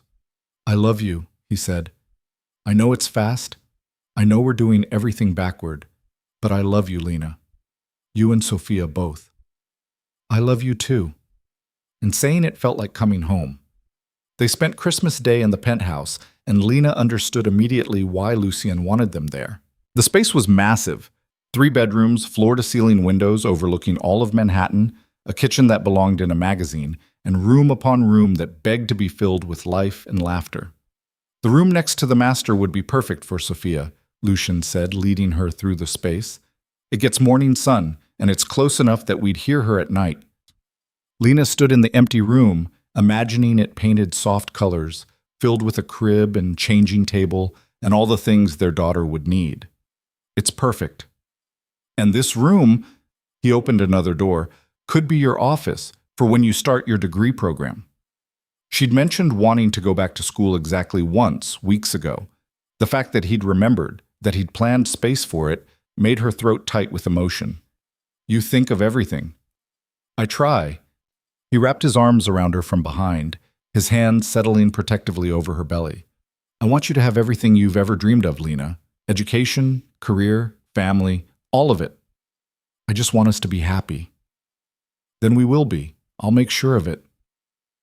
They moved her things the following week, though there wasn't much to move. Her few possessions looked even more lost in the penthouse than they had in the Tribeca apartment. But Lucian filled the gaps, taking her shopping for furniture and clothes and all the things she'd never been able to afford. This is too much, Lena protested as he added another dress to their growing pile. It's not nearly enough. He held up a soft cashmere sweater in deep green. This would look beautiful on you, and it's comfortable for pregnancy. Lucien, let me do this, please. His eyes were serious. I have more money than I know what to do with, Lena. Let me spend it on you, on our daughter. Let me give you the life you deserve. She wanted to argue, wanted to maintain some independence, some sense that she wasn't just being kept. But the truth was simpler and more complicated than that. He wasn't trying to control her with money. He was trying to show love the only way he knew how, through providing, protecting, ensuring she never struggled again. Okay, she said softly, but I get to pick out your clothes next time. You need more casual wear. Not everything needs to be $1,000 suit. His laugh was warm. Deal. They settled into a rhythm that felt both new and ancient, like they'd been doing this dance forever. Lucien worked from home more often, his office in the penthouse becoming mission control for his various businesses. Lena enrolled in online classes, starting the education degree she'd always wanted. They cooked together, cleaned together, existed in each other's space with surprising ease. Tell me about your day, became their evening ritual, curled up on the massive couch overlooking the city. Boring corporate stuff mostly, Lucien would say. Negotiated a new contract for the security firm.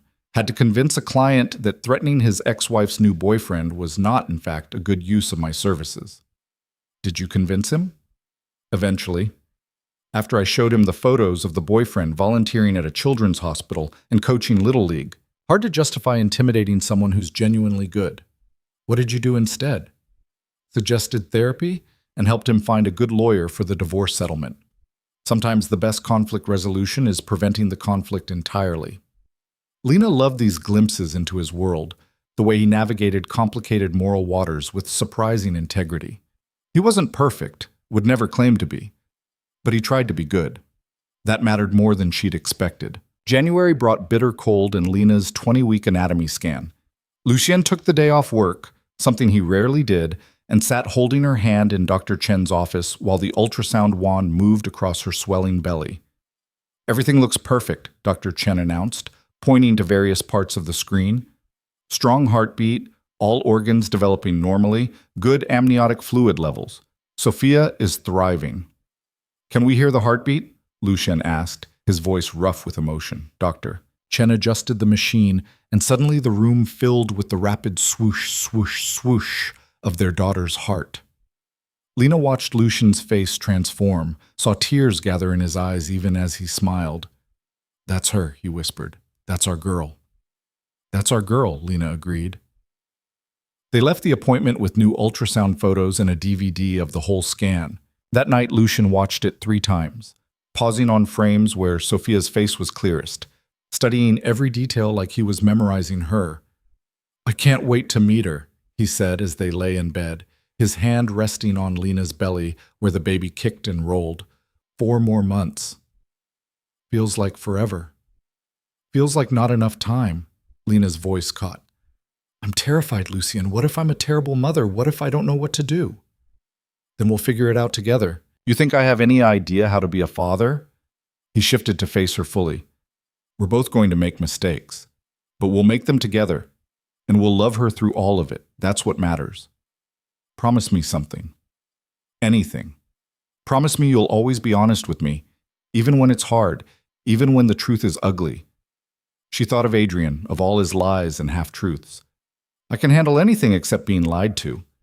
Lucian's expression went serious. I promise. Complete honesty always. But you have to promise me the same thing. I do? Then ask me now. Whatever you've been wondering about my work, about my past, about the parts of my life I haven't fully explained, ask, and I'll tell you the truth. Lena took a breath, gathering courage. The gray areas you mentioned, the conflict resolution.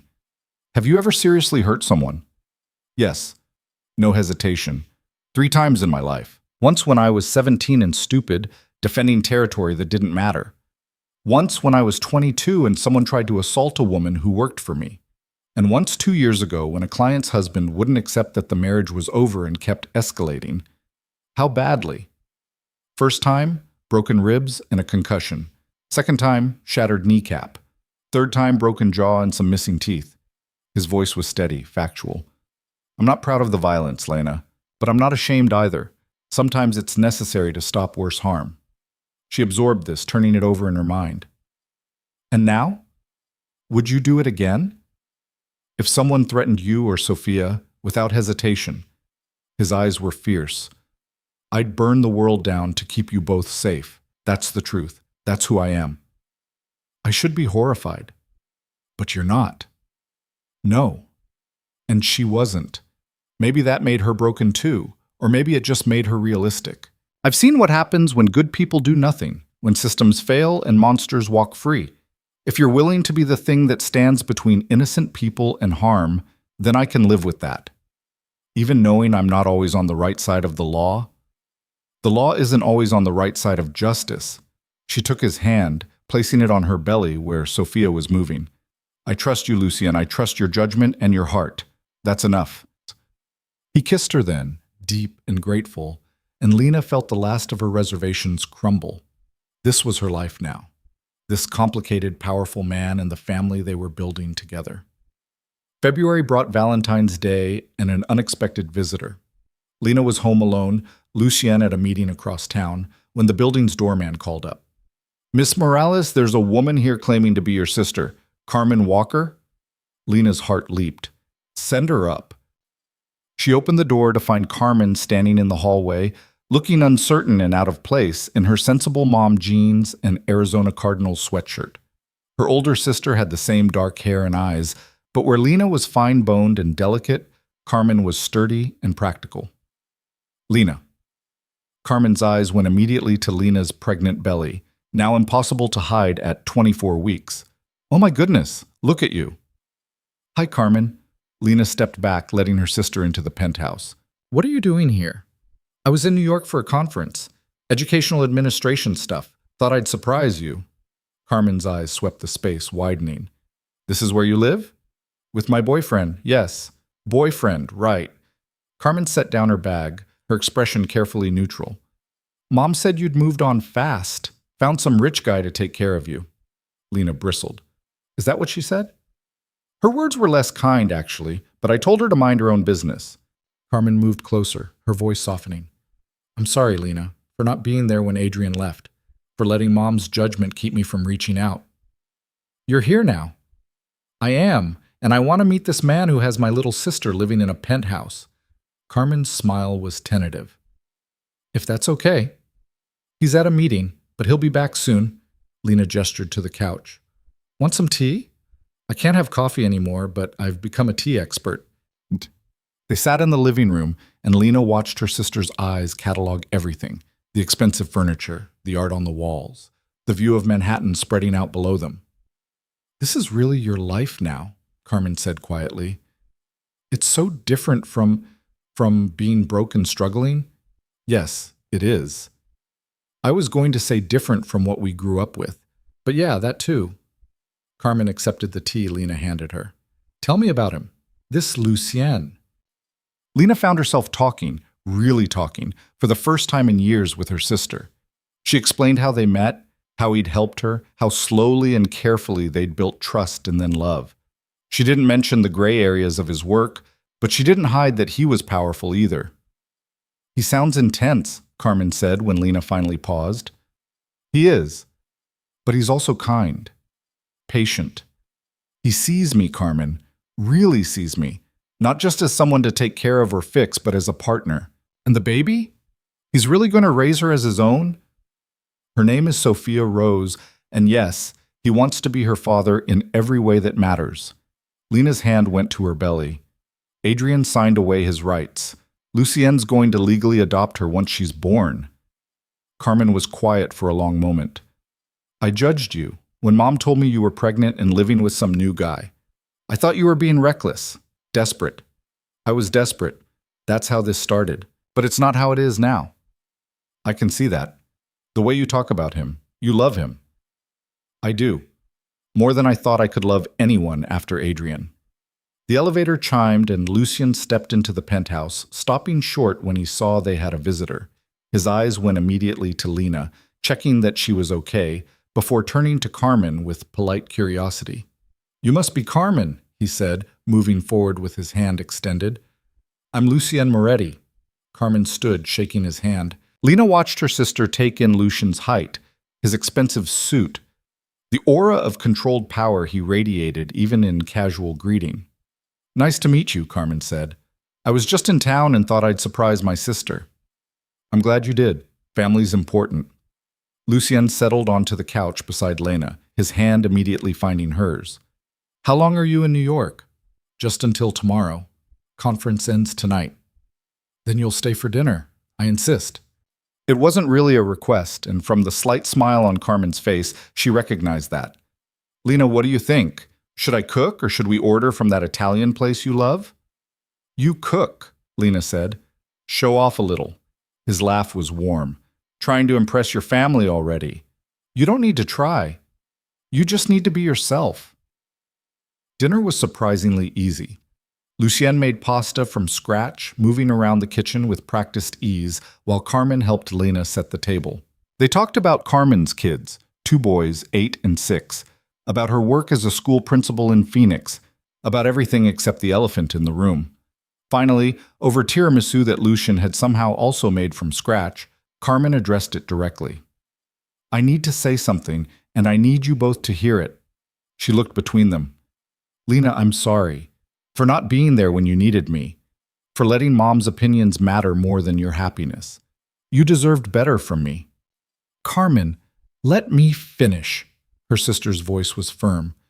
"And Lucien, thank you for taking care of my sister when her own family didn't. For giving her and Sophia a safe place to land. I don't know you well, but I can see you love her. That's enough for me." Lucien's expression softened. "All I want is to make her happy. And to give Sophia the kind of childhood where she never doubts she's loved."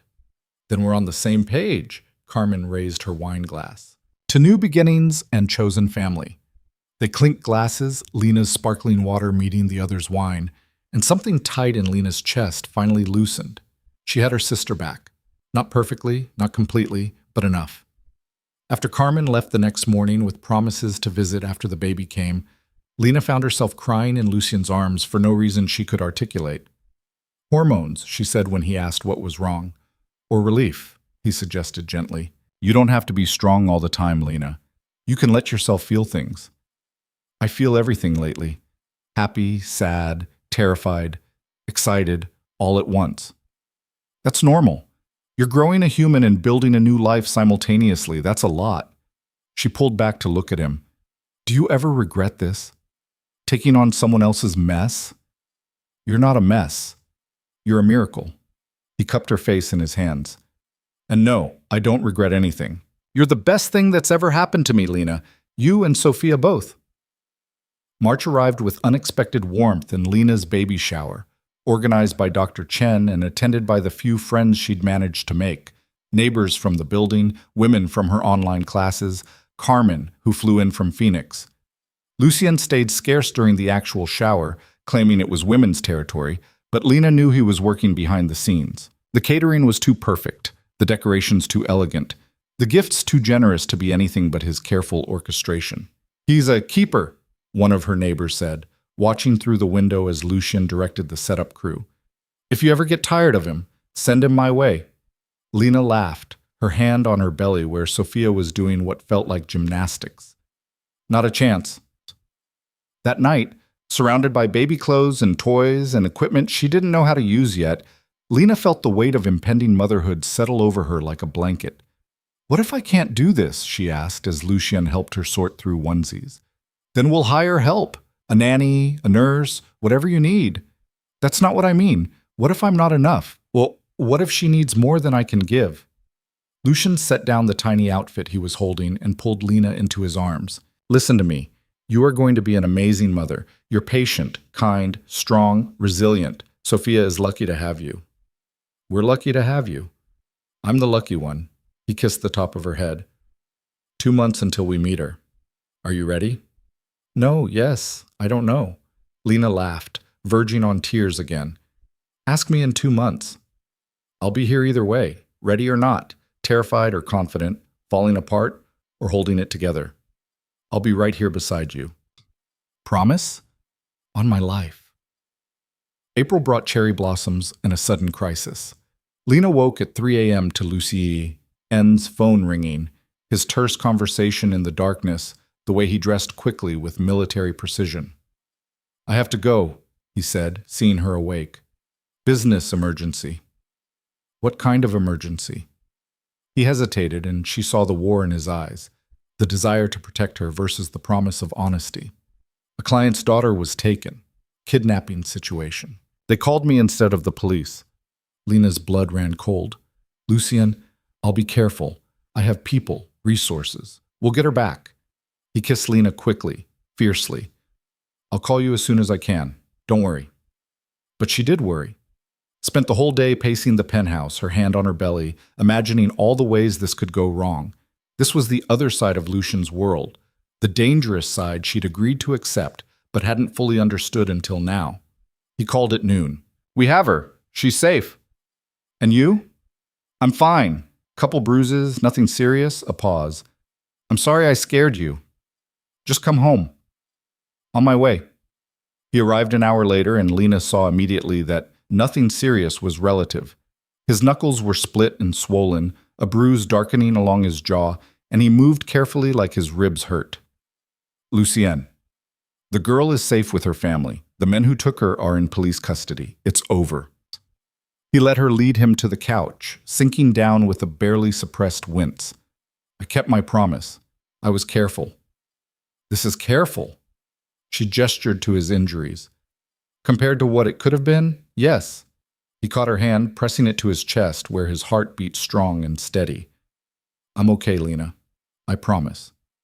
She wanted to be angry, wanted to yell at him for risking himself, for leaving her alone and terrified. But looking at him now, exhausted and battered but satisfied that he'd saved someone, she understood. This was who he was. The man who stood between monsters and their victims, who got his hands dirty so others could stay clean. Don't ever lie to me about how dangerous something is, she said finally. If I'm going to be part of your life, I need to know the truth. All of it. Deal. But you have to do the same. No hiding when you're scared or upset or having second thoughts. I'm not having second thoughts. But you're scared. Terrified, she admitted, of losing you, of Sophia growing up without a father, of this whole life we're building falling apart. Lucien pulled her carefully onto his lap, mindful of her belly. It won't fall apart. I won't let it. Yes, my work is dangerous sometimes, but I'm careful, I'm smart, and I always come home. Always. You can't promise that. Watch me. His voice was steel wrapped in velvet. I have too much to live for now. You, Sophia, the future we're building. I'm not leaving you, Lena. Not for anything. She wanted to believe him, chose to believe him, because the alternative, living in constant fear, was no way to live at all. That night she helped him shower, carefully washing dried blood from his knuckles, pressing ice to his bruised ribs. And when they finally lay in bed, exhausted and sore and relieved, Sophia kicked hard enough that Lucien felt it through Lena's belly. She's strong, he said, wonder in his voice. She's a fighter, like her father. And her mother. He pressed a kiss to Lena's shoulder. Thank you for not running, for staying even when it got scary. Where else would I go? You're my home now, you and Sophia both. Then let's make it official. Lucien shifted, reaching for his nightstand drawer. I was going to wait, do this properly with dinner and romance and all the things you deserve, but I can't wait anymore. He pulled out a small velvet box, and Lena's heart stopped.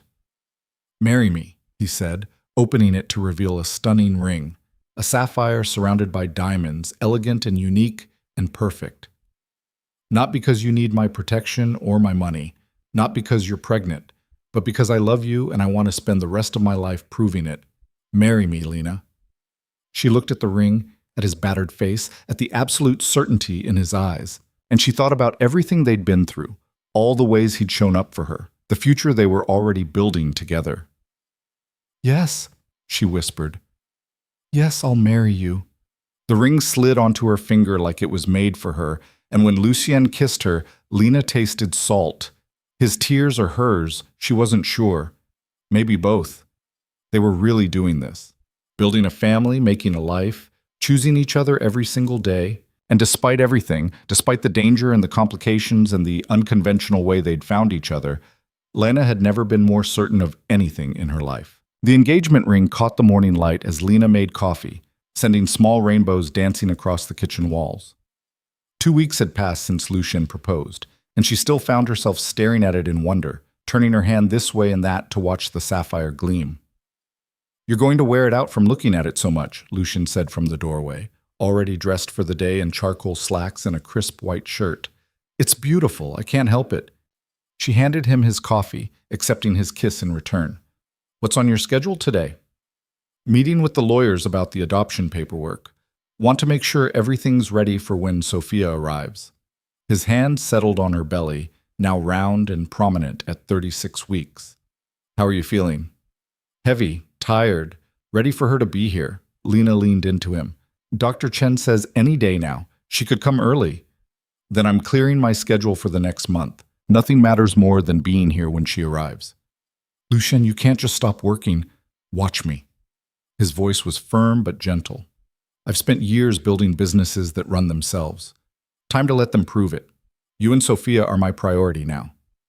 They'd had this conversation multiple times over the past few weeks, but Lena still marveled at how easily he restructured his entire life around their growing family. Most men she knew barely took a few days off when their children were born.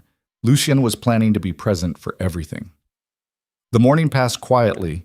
Lena worked on final assignments for her spring semester classes, while Lucien handled phone calls and video conferences from his home office. They'd fallen into this rhythm effortlessly, separate but together, independent but connected. Around noon, Lena felt the first twinge. Not painful, just a tightening across her belly that made her pause. She waited, counting, but it didn't come again right away. Braxton Hicks, probably. She'd been having them for weeks. 30 minutes later, another one, stronger this time. An hour after that, another. By 3 p.m., they were coming regularly enough that Lena pulled out her phone and started timing them. 12 minutes apart. Then 10, then 8. "Lucien?" She appeared in his office doorway, her hand pressed to her lower back where a deep ache had started to build. "I think this might be it." He was on his feet instantly, his professional demeanor vanishing into something raw and almost panicked. "You're in labor?" "Maybe. Contractions are getting closer together, 8 minutes apart now." "We should go to the hospital." Dr. Chen said to wait until they're 5 minutes apart or my water breaks. Another contraction rolled through her, and Lena breathed through it, gripping the doorframe. "But you should probably call her. Let her know it's starting."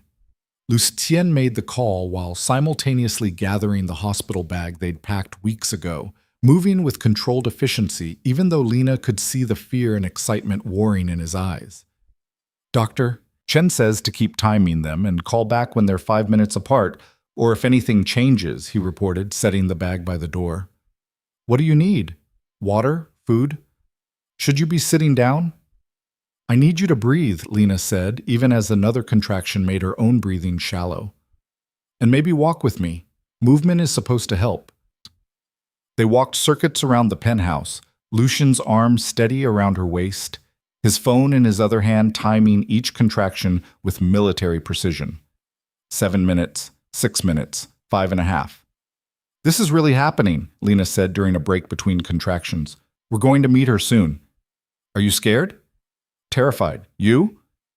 "More than I've ever been in my life." His laugh was shaky. "I've faced down armed men without breaking a sweat. But this is terrifying." 5 minutes, 4.5. 4. "Time to go," Lucien said, and there was no arguing with the authority in his voice. The drive to the hospital was surreal. Manhattan traffic parted around the car like Lucien had called in favors, which he probably had. Lena focused on breathing through contractions that were coming faster now, harder, each one cresting like a wave that threatened to pull her under. "You're doing great," Lucien kept saying, his hand never leaving hers. "So strong, so brave, we're almost there." Dr. Chen met them in the maternity ward, already scrubbed and ready. "How are we doing, Lena?" "Contractions every 3 minutes. They hurt." An understatement. The pain was becoming all-consuming, blotting out everything except the need to breathe, to survive, to get through this. The examination confirmed what Lena already knew. She was in active labor, already 6 centimeters dilated. Things were moving fast. "Looks like Sophia's eager to meet you, doctor," Chen said with a warm smile. "Let's get you settled in a delivery room." The next hours blurred together in a haze of pain and pressure and Lucien's steady presence. He never left her side, holding her hand through contractions, letting her squeeze until his fingers turned white, wiping sweat from her forehead with cool cloths. "I can't do this," Lena gasped during a particularly brutal contraction. "It's too much." "You can. You are." He pressed his forehead to hers, his voice low and fierce. "You're the strongest person I know. You've survived so much worse than this. You can do this. Promise you won't leave?" "I'm not going anywhere. Not now. Not ever." Somewhere around hour 8, when Lena was sure she couldn't take another moment, Dr. Chen's voice cut through the fog. "You're fully dilated. Time to push." What followed was the hardest work of Lena's life. Every push felt impossible, every breath of victory. But Lucien was there, counting her through each one, telling her how amazing she was, how close they were to meeting their daughter. "I can see her head," Dr. Chen announced. "One more big push, Lena. You can do this." Lena gathered every ounce of strength she had left and pushed with everything in her. The world narrowed to this single moment, this singular purpose, bringing her daughter safely into the world. And then, suddenly, relief. Release. The sound of crying filling the room. "She's here," Dr. Chen said, lifting a tiny, squirming baby into view. Sophia rose. "Meet your parents." Lena watched through tears as they cleaned and wrapped their daughter, this perfect little person who'd been growing inside her for 9 months. When Dr. Chen placed Sophia on her chest, skin to skin, Lena felt her heart break open in ways she hadn't known were possible. "Hi, baby girl," she whispered. "We've been waiting for you." Sophia had a cap of dark hair, Lena's nose, and lungs that proclaimed her displeasure at being born with impressive volume. She was perfect. Absolutely, impossibly perfect. "Can I hold her?" Lucien's voice was rough with emotion. Lena looked up to see tears streaming down his face unashamedly. She'd seen this man face down danger without flinching, but the sight of his daughter had completely undone him. "Of course, doctor." Chen helped transfer Sophia to Lucien's arms, showing him how to support her head. Lena watched Lucien hold their daughter for the first time and saw something transform in him. The hardness that usually lived around his eyes softened.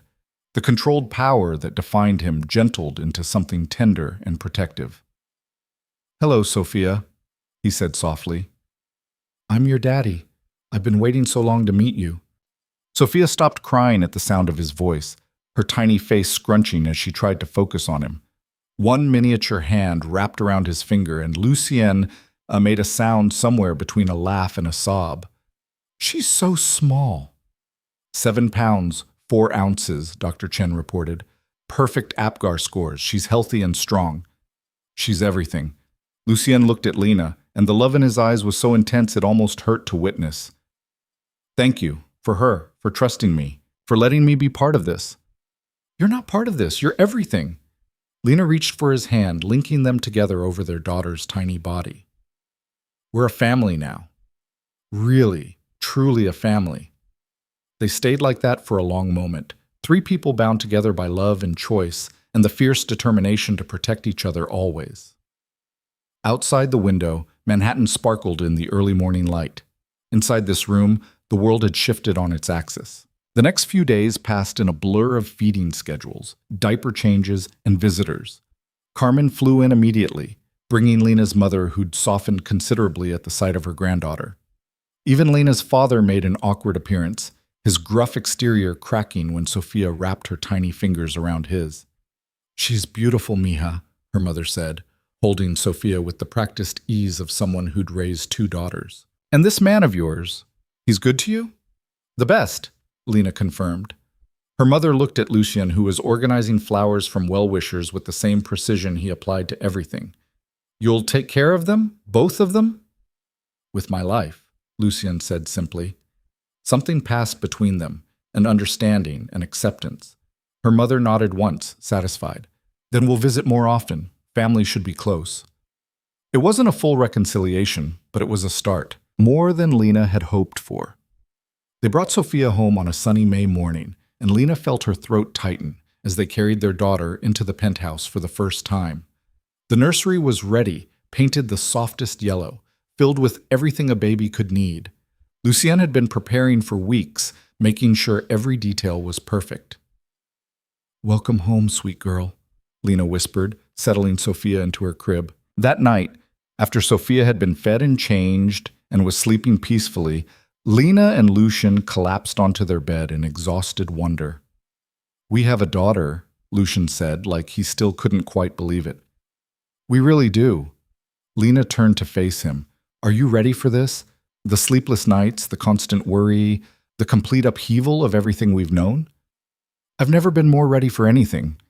He pulled her close, careful of her still healing body. "This is what I've been waiting for my whole life without knowing it. You, Sophia, this family we're building. I love you." "I love you too, both of you, more than I have words for." Sophia's cry cut through the tender moment, demanding and insistent. Lena started to get up, but Lucien was faster. "I've got her. You rest." She watched him go to their daughter, lifting Sophia with the careful reverence he'd shown since the moment she was born. His deep voice murmured soothing words as he changed her diaper, checked her temperature, did all the things the nurses had taught them. This was her life now. This man, this baby, this impossible family that had formed from the wreckage of her worst moments. And it was perfect. The adoption paperwork was finalized in June on a bright Tuesday morning in family court. The judge, a stern woman in her 60s who'd clearly seen everything, reviewed the documents with meticulous care. "Mr. Moretti, you understand that adoption is permanent? That you're taking full legal and financial responsibility for this child?" "I do, Your Honor, and I want that more than anything." "Miss Morales, you're certain this is what you want? You're surrendering the birth father's rights and allowing Mr. Moretti to adopt?" "Completely certain." Lena's voice was strong. "Lucien has been Sophia's father from the moment she was born. This just makes it legal." The judge studied them both, her expression softening slightly. "I've reviewed the home study reports, the financial statements, the character references. Everything is in order." She picked up her pen. "I'm happy to grant this adoption. Sophia Rose Morales will now be Sophia Rose Moretti, with all the rights and protections that entails." The gavel came down, and it was done. Official, legal, permanent. Outside the courthouse, Lucien held Sophia, now officially his daughter, and looked at Lena with eyes full of emotion. "She's mine. Really, legally, mine. She's ours." Lena leaned into him, completing their family unit. "And she always will be." They celebrated with lunch at the same restaurant where they'd had their first real conversation months ago. Sophia slept peacefully in her carrier while Lena and Lucien toasted with champagne and sparkling cider. "To new beginnings," Lucien said. "To family," Lena countered. "To us."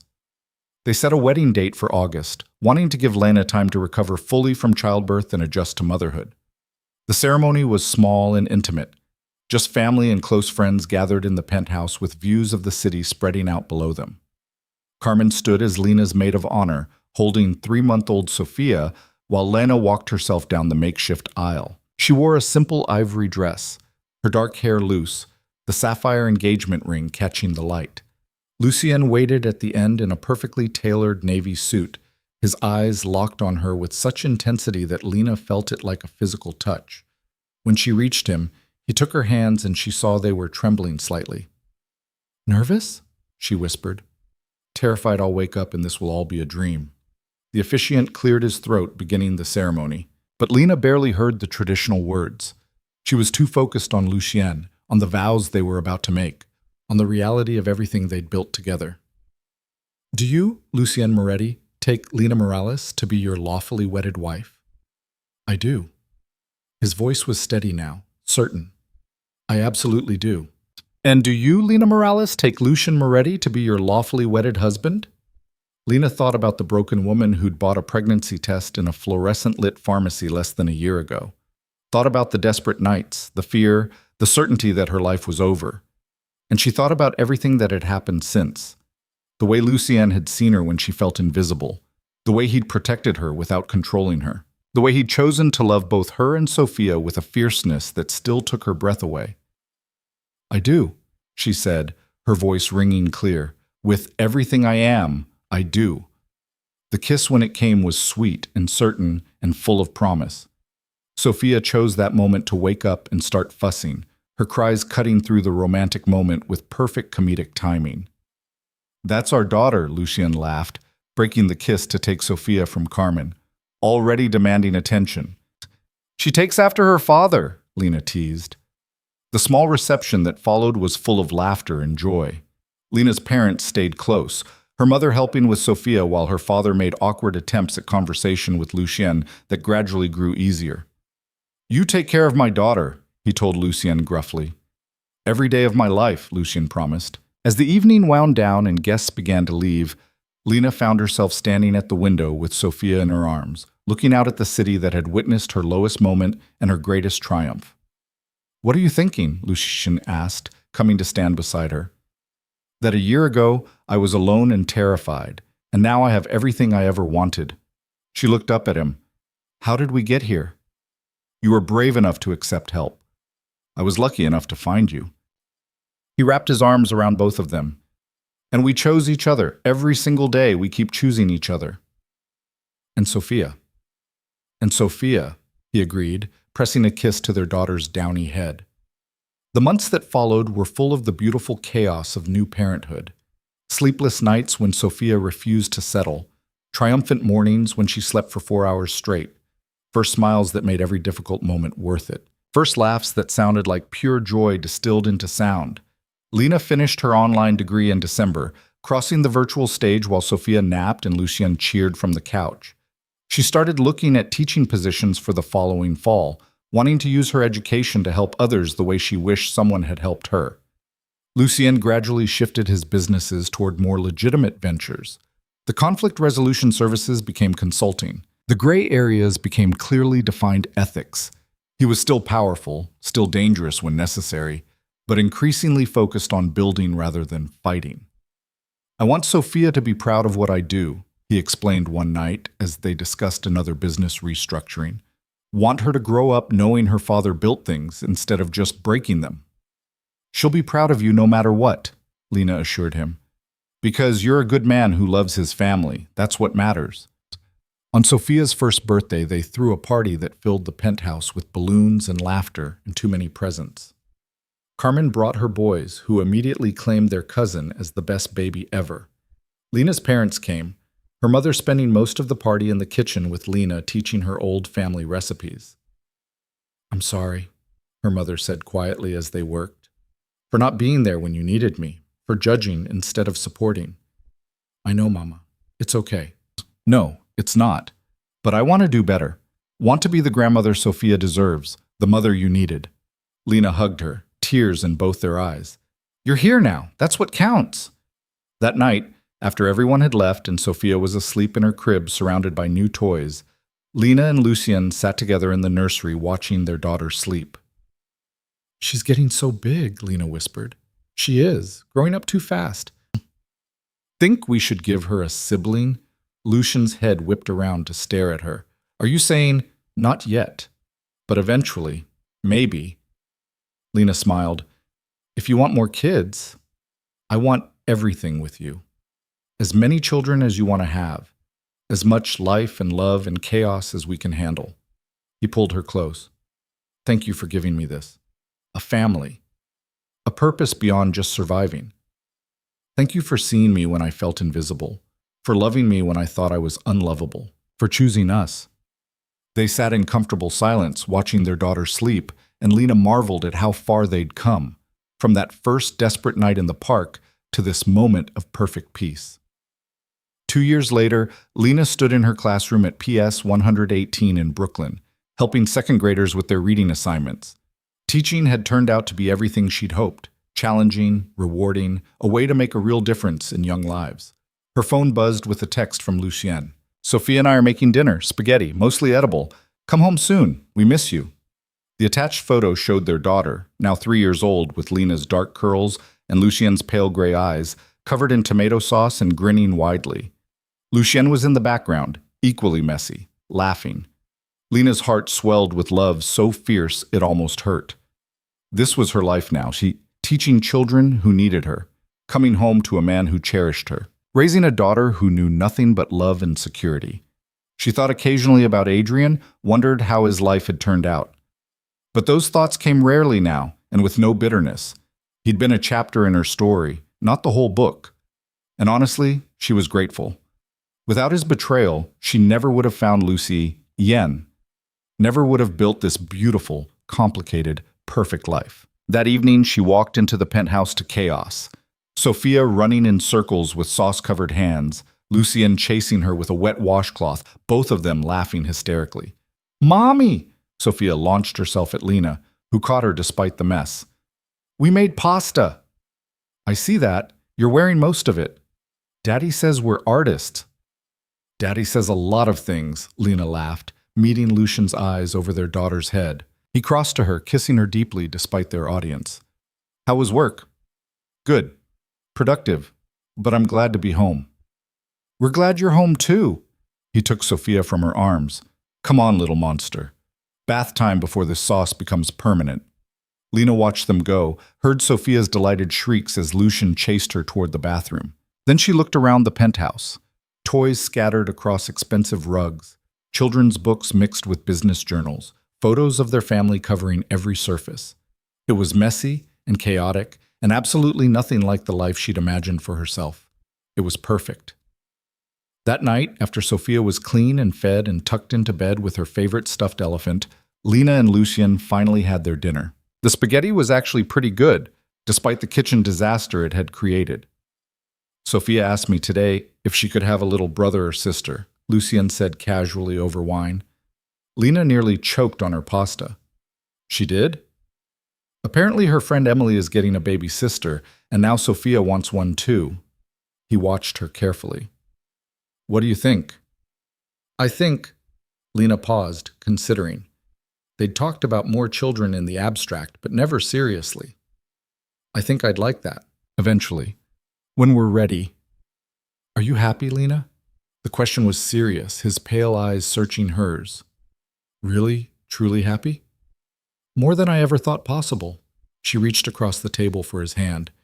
"You gave me everything, Lucien. Safety, love, family, purpose. You gave me myself back. You did that on your own. I just provided the space for you to heal. We healed each other." She squeezed his fingers. "You were as broken as I was when we met, just better at hiding it." He didn't deny it. "You made me want to be better, made me believe I could be something more than what I was. And you made me believe I deserved more than scraps of affection from people who didn't value me." They sat in the comfortable silence of people who knew each other completely, who'd seen each other at their worst and chosen to stay anyway. "I love you," Lucien said finally. "More now than when we got married, more every single day." "I love you too, both of you. This whole messy, beautiful life we've built." "To messy, beautiful lives," he toasted. "To second chances. To forever."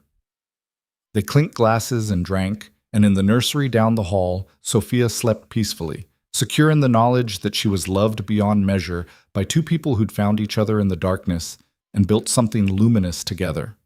This was their story: a waitress and a powerful man, a broken woman and a dangerous protector, a baby who'd brought them together, and a love that had saved them both.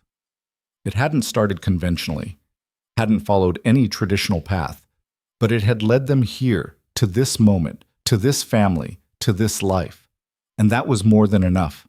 It was everything.